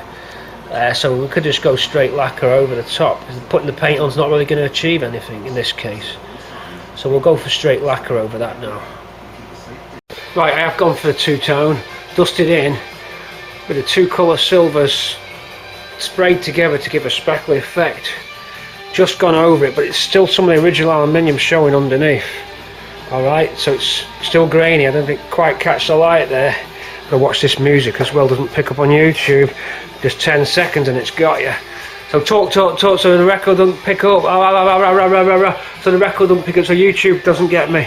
There we go, done. Can't get us now. It's Freebird, Leonard Skinner. So just touched it in to get the speckle effect similar to the gearbox, couldn't resist.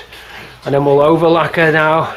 That's what the rack's handy for there. You can slide things in and out, just hang them up, bits of brazing rod to hook up onto, or you can use a coat hanger. And then we're going for black down here, the Frost chassis black for hardware and finish. We'll brush that on probably, save having to get the gun out again. We'll see. Okay, going good. Okay, so paint on, lacquer on, and just speckled in. And then a primer now on there at the bottom, that's the chassis black primer, so that's going to be a really tough finish on that area. And we're going to touch in on that join line and then that's that done. So that's that black's the primer there for the super bright chassis black. And as I said, that speckle finish has come out good on those casings, so we'll call it a day for tonight and we'll switch on Monday. So for you, as always, just a few seconds, we'll see you there. I'm just sticking some more bits in a tumbler. I've tried a bit of oxide as well there just to see what happens. That's oxide shot blasting stuff. No harm in just throwing it in and see what happens. So we've got a thermostat housing, accelerator bracket, a few other small nuts and bolts I found. Another trip off to the galvanizers is needed, so we're just going to bang these in there now and shake it a-do. Let's. Well, that's going. Just lining up the steering box now. Just seeing where it fits. We've got to make an adjustment to the clip. There's a lip here, lip on the clip. It's just got to have a little channel cut out to accept the piston, and then there's a little dimple hole to put into the cross member that's a locating lug for the box. Other than that, that's all you've got to do. Has one rubber mount at this end, and then it's a bolt straight down without a rubber shoe at that end. It's got to have the gloss on it yet. That's just the prime. We're going to flat that back. We're just going to sand that back by hand. Mask off the silver bit and then gloss that piston up, and then we're done for the steering rack. We'll put it all back together, grease it, stick the boots on. We're good to go. And we've got to get some bushes here as well for these wishbones. There's some trackwood ends. I'm just starting to sort the bushes out now, see what I've got. Okay, and there's an air filter I'm on with that airbox I'm cleaning up. We've got some dishwasher stuff going on, so we're starting to bring together more of the trim while we're waiting for little bits and bobs. Another little trip over to the galvanizers and the shot blasters for some of the stuff over here in this box. So we're just going. I'm going to start working on the springs next. These Burton springs were sent to me 1 inch lower, but they're not. They're 2 inch lower. The second set they sent, I asked for 1 inch lower. They're not. I don't think it's Burton's fault. I think there's a mistake somehow with the measurement. I'm just wondering if they're different on early cars and that these are suited for the Mark 4s and 5s. I need to make a call just to clarify that situation, but there's no. That's the original spring on the right. Burton's on the left, listed as 1 inch lower, but it's 2 inch lower, which explains why my cars have been sat on the ground the last few times, because these springs are on all my cars. Keeping on going, loads to do, tons to do, mate, gotta keep going.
Righty. You just saw the car being prepped there. They're still on with it. They're just dropping in just to keep me price down. They drop in when they can. That's how I get it at a good deal. Downside is it takes a little bit longer. So their latest update for that is the end of April. So a little 4 weeks behind. One guy's been off, but that's okay for me. My target date's going to be the NEC in November. But I'm going to be finished well before then. I'm going to miss the classic show in June with the car by the looks of things. I don't think I'm going to have it back together then, but that's just the way it is. Certainly by the time they're painting that, we're going to have all our bits done at this end, all in a nice little row. Let's get back to the unit and see where we left off with that axe. Okay, here's our steering rack painted. Let's still let that cure for a little bit longer, but we're taking some measurements off it now to do the steering coupling, because this is a longer distance on this rack. This rack will fit on the Cortina clip, but it's just got a longer shaft there, so we need to get one off a Mk3 Granada, which we've gone out to the scrapyard and done. Stevie T very kindly advised me to use a Granada one. So over here, we've got a little bench set up, and we've got the one that come with the car, which is a stock car special cut and shut with welds on it and no isolator on it. You need an isolator on them really if you're just cruising. So that's what came with it. Now I think that's Cortina fitment, so that should be the length that we need. Here's a Granada one next to it, which I've just had shot blasted, and these are various ones off facelift and pre-facelift Cortinas. We won't be using those, so into stores they go, and probably substitute one onto my green car, because this looks a bit better, and then might put one on eBay, get rid. So the Granada one there, let's just position the light for you. Hold on, I'm just going to set the light up, clip in a sec. Right, so Granada one. Now you've got quite a lot more adjustment on a Granada Mk3 steering UJ, in that it slides in and out there like that. Now I do believe that even with that much adjustment, I've still got to trim off about an inch off the end of this. It's still going to give us enough room, and that should take us to the length of this one. This all assumes that this was the correct length. Now there is a difference in length between facelift and pre-facelift cars, so I need to take that into account on this slider. I need to make sure that that can at least cover everything. If I'm copying this and it's facelift one and the tolerance is very close, then if this needed to be shorter for my pre-facelift, then copying that across wouldn't work. I would have had to trim a little bit more, so I need to make sure I trim enough off this. So that's one little project. I think that I can get this galvanized, because I'm trying to get to the galvanized now for the second run, the zinc passivate for the second run. I need to do that. I want to get this off, but I think even if it is galvanized, I can still chop there. It won't make any difference. Okay, the end bit won't have galv on, but we can always paint a little bit into the end. So that's that job. We'll put them to one side for now. We need to do a little bit more research online and just make sure before we finalise. Taking us to the next job. On the ground we've got the heater box. So to wrap up part 28, we'll just strip the heater box down and do a little bit of a refurb on it to finish you off on 28. Let's get you the right way up. Heater box there, fiberglass heater box, very fragile, so you've got to be careful with these. They're very fragile indeed. You've virtually just got to rubber gloves, polystyrene gloves to handle these things. So we've got to strip this down now and get it into 2 or 3 sections, and then we'll be satin black that, a bit of varnish on it. Then each clip and bracket will get off to the zinc platers, so that when we come to reassemble, it's all got the new parts on it. So heater box next, and also at the same time as well, I'm going to be washing down the starter motor, which is for the automatic gearbox. We might need this starter motor that came with it, so we're going to be cleaning that up. I'm hoping this is going to work. It's got on the same bell housing it came off, so this should be the right one to use. We just need to make sure that our flex plate that we've got meshes properly with these teeth, in terms of the way that that engages. The ring gear needs to be just forward of the pinion teeth, so we've got to make sure that happens. Okay, that's to be bearing in mind, but we are making good progress. Here's the second batch to go off. Some more door catches in there, and some more clips and bolts for the zinc. So that's where I'm up to before we wrap up on this episode. We hope you've enjoyed the little bits and pieces and the little road trips we've had. A lot of places to go and visit for trim and galv bits and bobs and all that. We'll be seeing you soon in part 29, but before I go, don't worry, we'll get a few bits of footage of this heater stripped down and the wiper wiper, washer, no, starter motor, cleaned up. We'll use some gunk and the stiff brush, a seam sealer brush is a good thing to use. First thing I'm going to do though is I'm going to drill out all the rivets holding this heater box together. We'll pop it up on the bench now so we can work. Clear these items off the bench and let's get the heater box on there. Off we pop. Before I start on the heater, let's just get the gunk soaking in nicely on the starter motor. Get that breaking down all that accumulated oil and dirt. So just a degreasing solution you can get from your motor factors. Don't get it from Halfords, too expensive there. Motor factors, degreaser, gunk, geyser, whatever you want, it's the one. I use this brush here, which is a seam sealing brush, stiff bristles on it. Keep your gloves on, this is a lucky job. And we're just not much really involved in this, except just to get it prepped. We will be refurbing it, but as you know, it's easy to work on when they're nice and clean. Makes life easy. This has had some form of a rebuild because it's painted black. Again, often that's the case with rebuilt items. The rebuild shop will do all the nice bits, but they'll just finish it with some black paint, which is all you need really in the real world. In the concourse world, of course, it's a little bit different. So I hope we've done plenty of stuff for you on this episode. I know that it's not always the high octane stuff that you like, but some people don't even like the high octane stuff. They don't even like the music. Well, 1.01% don't like the music. I get people registering false accounts and then sending silly messages like little boys with their satchels at school. Quite entertaining up to a point to see how the little pea brains work. Does it bother us? No. We like the laws of averages state that you will always get the imbecile, mainly driven by jealousy and ineptitude and general lethargism. Armchair restorers, of course, but that fantastic 99.9% of YouTube, which is all you guys, because our persistent foulers, they don't watch, they just thumb it down and then make their shitty little false account and send all their vile and bile and vitriol.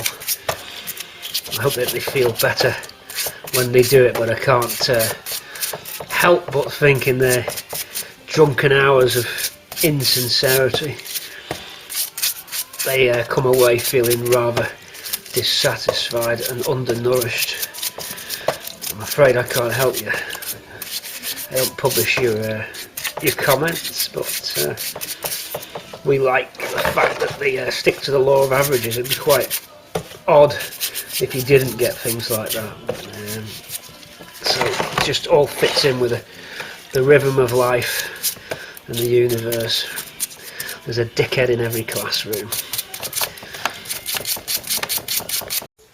Okay, so you're overhead with us here, and we're going to start. We'll take out these 3 screws for the heater box. Nothing fantastic, just start the strip down. So we get these out, and we'll put this motor to one side as it gets refurbed separately. Pop it out now. These are on a rubber, a mastic, so you've got to be really careful that you don't crack the casing of this if it's a fiberglass heater box that you've got. They're the earlier heater boxes. Later on they became solid plastic, so we've got to try and get under here without breaking it. We're going to use the edge of a blade just to open it up. We'll get that blade in there and just cut round the best that we can and slowly prise that up. See you in a sec. Just going in with a blade now, very carefully. I've got a blade, watch you don't cut yourself. In I go, just to break that seal. It's like a mastic seal. Well, I'm using a blade freehand, but suggest for you guys. Not the best move. I might grip it just because I can get in a bit more with this. Over I go. That's as much as I dare to go that side. I'm going to carry on working round. Remember, prise this wrong and it'll just crack and that's it, you're finished. Or you could get a plastic motor blower casing and still fit it, but nothing better than having the real deal. So we're feeling it, and we had a ping there then, that was a good sign. Just take your time, be as patient as you can, just feel it out, and each little move. I've got a screwdriver now and I'm just rotating the screwdriver sideways a little bit. I'm going to go for a larger blade as soon as I can get more gap under, which so I can now. Larger blade in, just slowly going forwards on that larger blade, bringing it round and listening out for the mastic breaking. So we'll cut to it when that's popped off. Hold on, we'll be right back. Okay, we're making good progress. I'm just working around towards the 12 o'clock, 9 o'clock, 6 o'clock for you guys, 12 o'clock for me. Coming round, larger blade in, as you can see, just wiggling it, feeling the mastic. Just be careful, because once these fiberglass heater boxes are gone, they're gone forever. There's a finite number left, and once you've broke it, you can do a repair, you can fiberglass repair it, but it's not quite fiberglass, it's a kind of plasticky feel to it. Have a look, there it goes, coming up to you now. So our motor there actually got a good bearing on it. Actually feels alright, that, so a minimal refurb for that. We take this nut out and we get that gold passivated, we get those screws replaced, and we fix this little troublesome plug there, which they always break away. You can see that the fiberglass has broke away. Now, as you pull that plug, it breaks, so we use a compound inside and let it set inside. There we go, you can see it just catching the light there. So we'll let that compound set and we'll clean that plug up. We put a little bit of cleaner on the plug and get that plug nice, and then we give this just a light clean up and a buff up, and we'll see how it is. We might dust it in with a satin and then lacquer it, and then that's our unit done. We'll clean that up. So we wrap that safely to one side now. It's out of the way so we don't damage it. Okay, that gives us this strip down. So now we'll tackle the heater box. Just pull the screws out. The heater box has got 2 Phillips screws in it. We need to get the right size screwdriver in there. There's nothing better than getting a screwdriver that fits perfectly your posi drives or your Phillips. And then we go for it. And that one's tight. We can grind the head off if we have to. That one's not going. I'm going to flip this round. Being careful as I flip it round where I'm placing the tension. Noticing that there's some washers coming off that's supported the heater box there. 3 washers. We need to make sure we remember to put those on. So you're overhead, you can see this Phillips screw. I'm right on top of it. That one's okay, so we're out of the top one. So just the bottom one then, flipping it round vertically. It's now there. Doesn't look the best condition, part of the screws deteriorated away there, so we can grind off if we have to, or we can just get some grips on it. We might be able to grip that. We're just having a look in the toolkit now. I'll be right back, hold on.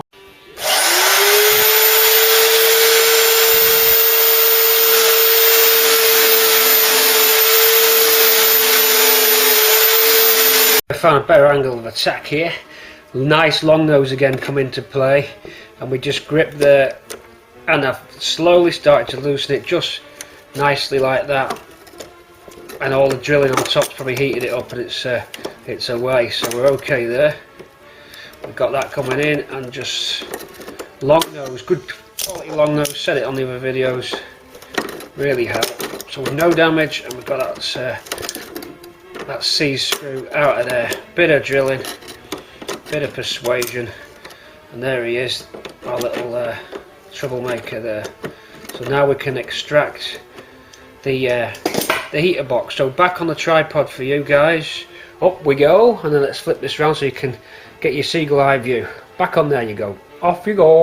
Okay, you're back up on top, and I'm just gonna get that screw just there in the middle of your middle bottom of your screen. Now that's now a heater box lid, or a radiator cover lid that's not held in with a screw, so we're going to try and ease it out, again being careful because of the fiberglass situation. So should be able to take the entire assembly out in one operation. Now it's seized at this end, but not seized structurally, just crud, and it should go. A little bit of a shake. That's the one. Right, grabbing it by the hose connectors. Away you go. It's a dual coat rad. Straight away, it's the heavy duty rad, the larger setup. So we can get that record if we want. We'll have a look at that radiator at a later point.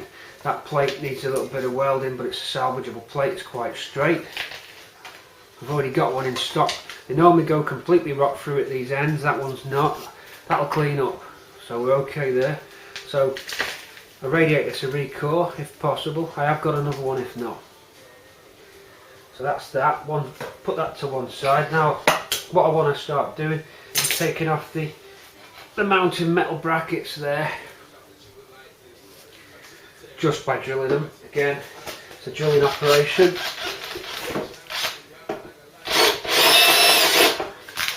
Pretty easy to just go through these.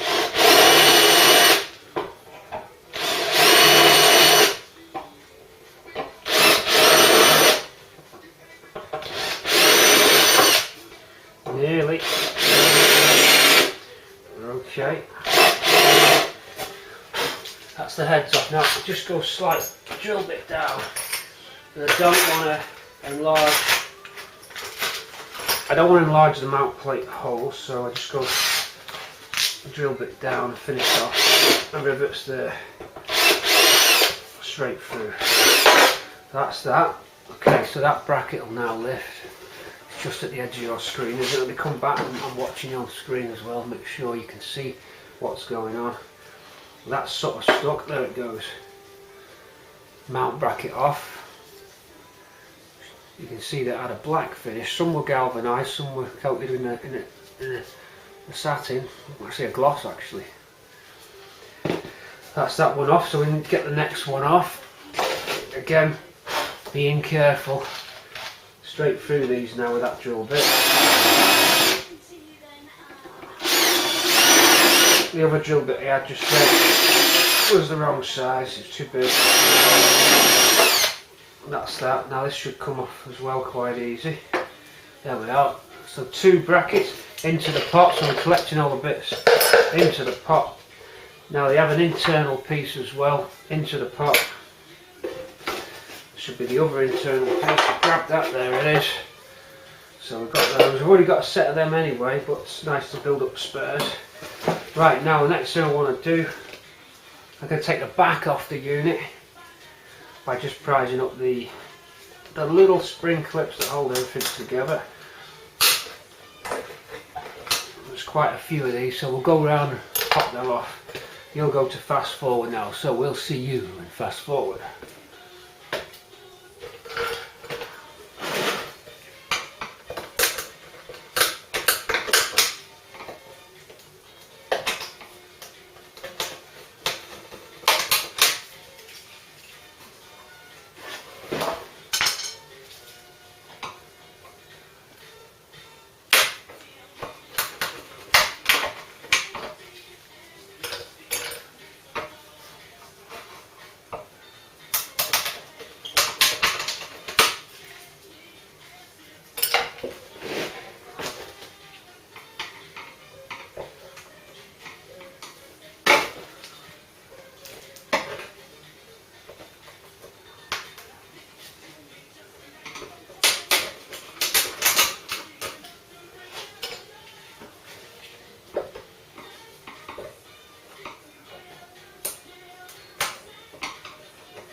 Right, what I've done, this is the real key now. Just took the rest of the rivets out because the inner structure, we're trying to take the back piece off.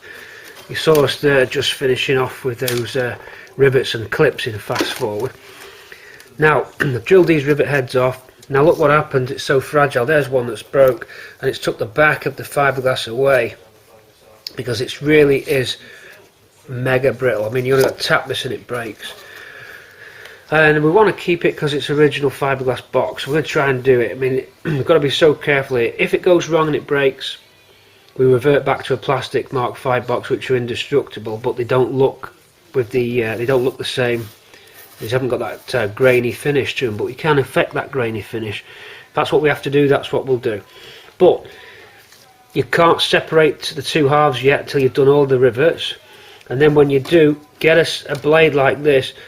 Now this is the bottom edge. I'll pull back so you can see where you're at. You're flipped upside down.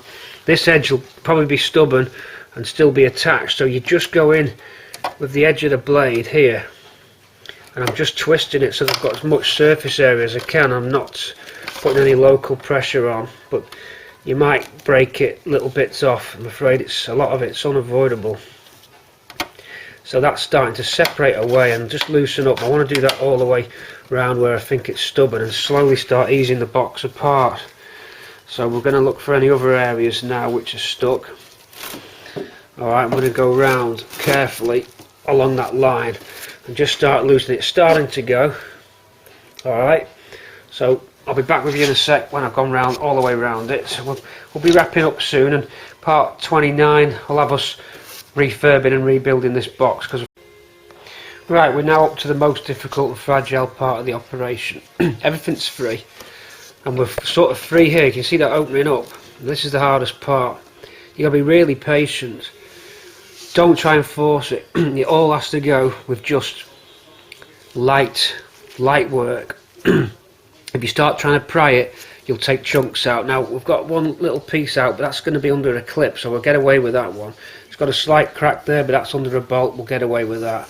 Again, another chip out, but you've only got to go like that and then this will chip.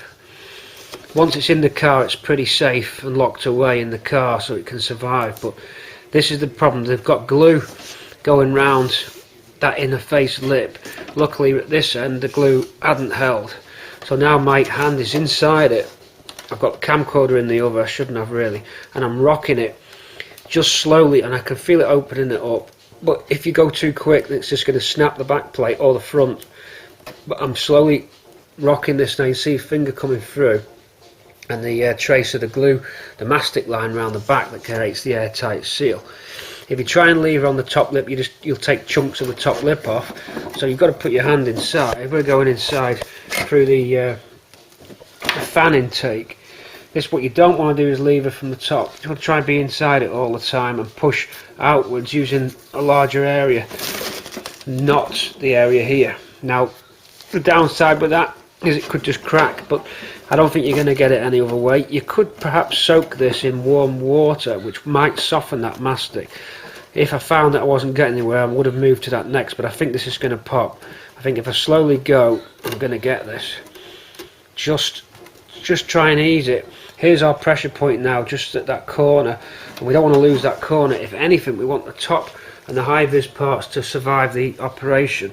So far they have. I've got one little corner chip in the bottom, but that's okay. So far this is still salvageable.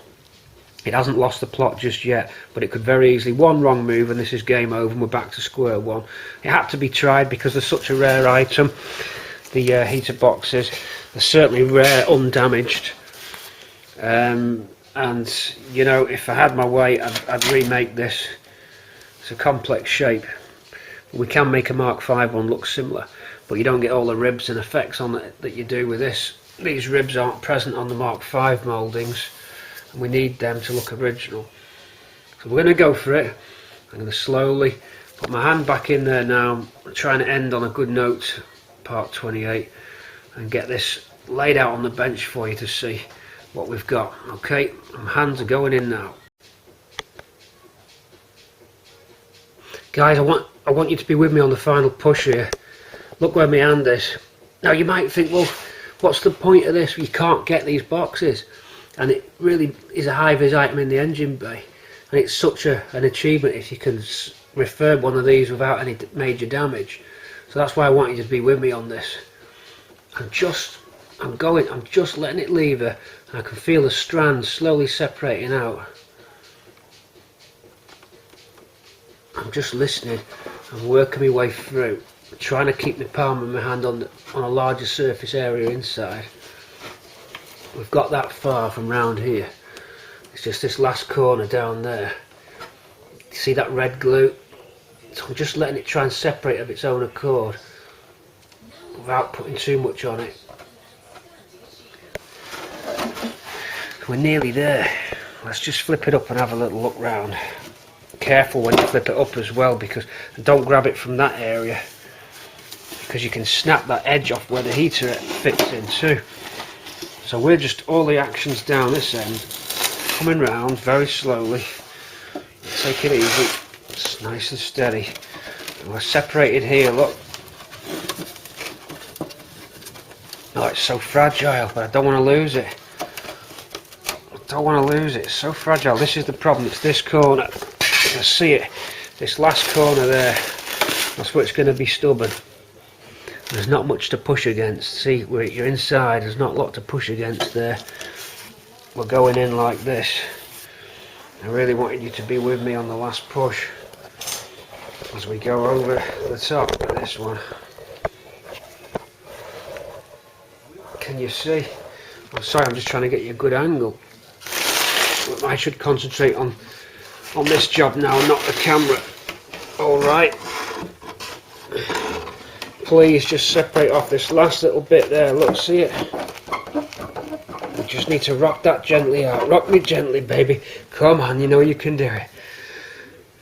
I'm going to give it a break. Let me get both hands in. I'm sure you'll know. It'll be worth it in a minute.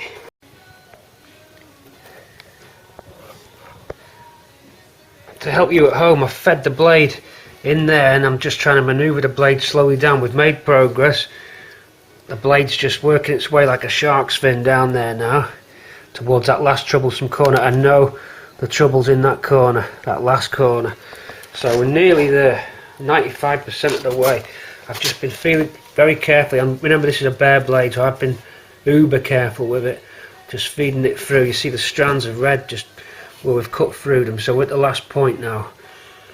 Any second, give me two hands again. I'll be right back. I'll be right. It's gone. No damage. We've done it. We're down and through. Just a long blade came in handy.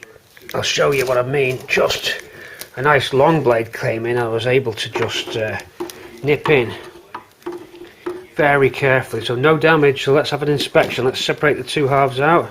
The last bit there. Hear it? There it goes. Gone. Okay, we're separated. Let's lay everything out on the bench before we close up and see what we got. Okay, so we can withdraw the plastic frame and the metal flap. You can see how badly broke down that is, but we've got a new one of those that we've done previously. So it's quite simple arrangement inside, just the one flap, a plastic insert, so there's not much to refurb. We can have this done pretty quick. So we're all taken apart there, bring you right up, and that's it. So part 29 will see us putting this back together. So the damage on it is what was already on it, a little bit of damage at the front, but around the important bits around the top we're still intact. So we can get that back together with a new flap and foam pad fitted, re-rivet it with our new fittings. I'm hoping it'll survive the journey and make it onto the car in one piece. So I hope it make it onto the car in one piece. Hope you've enjoyed 28. We'll see you soon for 29. As you can see, there's tons going on. Before I go as well, let's take you for a little tour of the axle. So we managed that. We may or may not keep it, because in the process of refurbing, this may sustain further damage. You've only got to touch it and that breaks. So we'll have to make our decision on that. But at the moment, we've achieved what we wanted and separated it without any too much damage. A couple of little fragments broke off. The axle, that's curing nicely. The final coat's gone on. The final coat of extreme chassis black. So you can see that shine there. It's a very nice hard wearing finishes like rock. I mean, this stuff sets like rock. It's a bit like Pour 15 but better. Don't worry about the rock, the diff cover, because that comes off separately. Those bolts will be coming off in a sec because they're going in for zinc galv. So there's our axle. I'm very pleased with the finish on that. A real nice outcome from the spray gun and the chassis black. So we'll leave you on those notes there. Plenty going on. I'll take this cover off and pop it into the powder coat bin. I'll get these bolts. We'll shot blast them down so they're nice and shiny metal. They're ready for a nice galv finish. And we'll leave you on that note. So we'll catch you soon for 29 sometime in March. Hope you've enjoyed. Thanks for the comments and subscriptions as always. And we made those 1,000,000 views. We appreciate that 1,000,000 hit, as you saw in the last film. There's some mugs to send out. If anyone wants to write in with a good reason why they should have a swampy mug, I'll send you one out. But don't forget, to get the mug, you've got to send me your address on a YouTube private message. It's the only way I can receive any addresses there. Or you can send it me on Twitter. Look on the YouTube homepage there. You'll see my Twitter link. Join up, because Twitter, you forgot about this, gives you updates before the main film comes in the shape of photographs and quick type up, so you can see what we're doing if you go onto the Twitter. So I'll be looking at the end of this video for the Twitter feed to get a bit busier. Please join that, then I can get your address off there for sending out any bits and bobs. The swampy mugs at the moment are got to go out. We've got Pier 14 still needs his, and a few others that won. Get onto Twitter and just, you don't have to do anything with it. Just log on there, you'll see the thread, and there's pictures on there that you don't see normally on the restoration, so a good reason to pop in and have a look. Okay, so over and out from Pete here, Cortina City. We thank you very much for your views, and I'm sorry 28 was a bit all over the place out in that car, looking at trim and all that kind of stuff, but you can see that we're juggling, multitasking. The steering column, the power steering thing, that's all done. That's all cured now, so we just need to work out that linkage, as I said just 10 minutes ago about that linkage. Alright, so over and out from the workshop. We'll give you a pan round. We're looking full in the workshop, looking full. We are looking full. Okay, so heater box, I mean, you know, one boot, that'll just, my foot will go straight through it. Can we do it? I don't know, it's so fragile. Okay, see you soon in March. Thanks again everyone. Bye, over and out.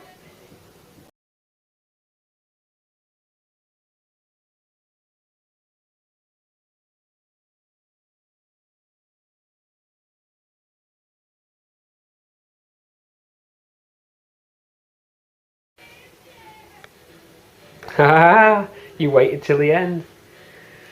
I couldn't resist, guys. Jim, Gary, I couldn't resist.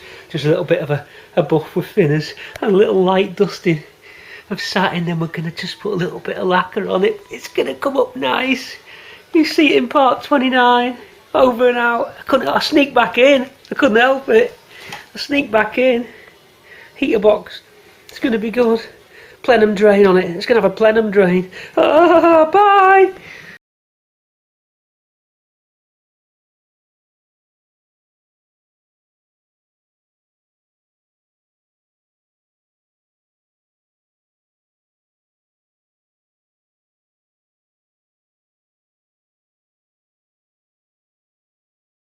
Already damaged. I'll pick a point where... Oh, pick it.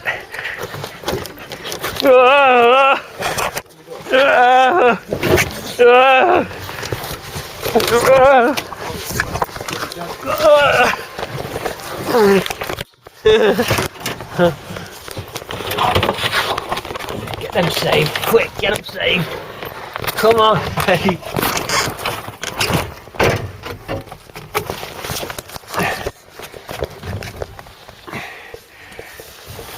Get it all saved, get it on eBay, quick, take some cash. Stop that! Shut up, you lunatic. It's not fighting back.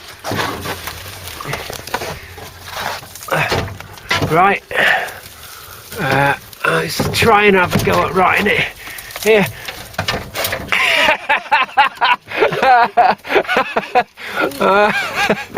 Have a bit of headlining. Keep you happy for a bit. Have a bit of headlining. Oh my god, yeah, good that roof, Dave. I'll take that, please. Very nice condition in that.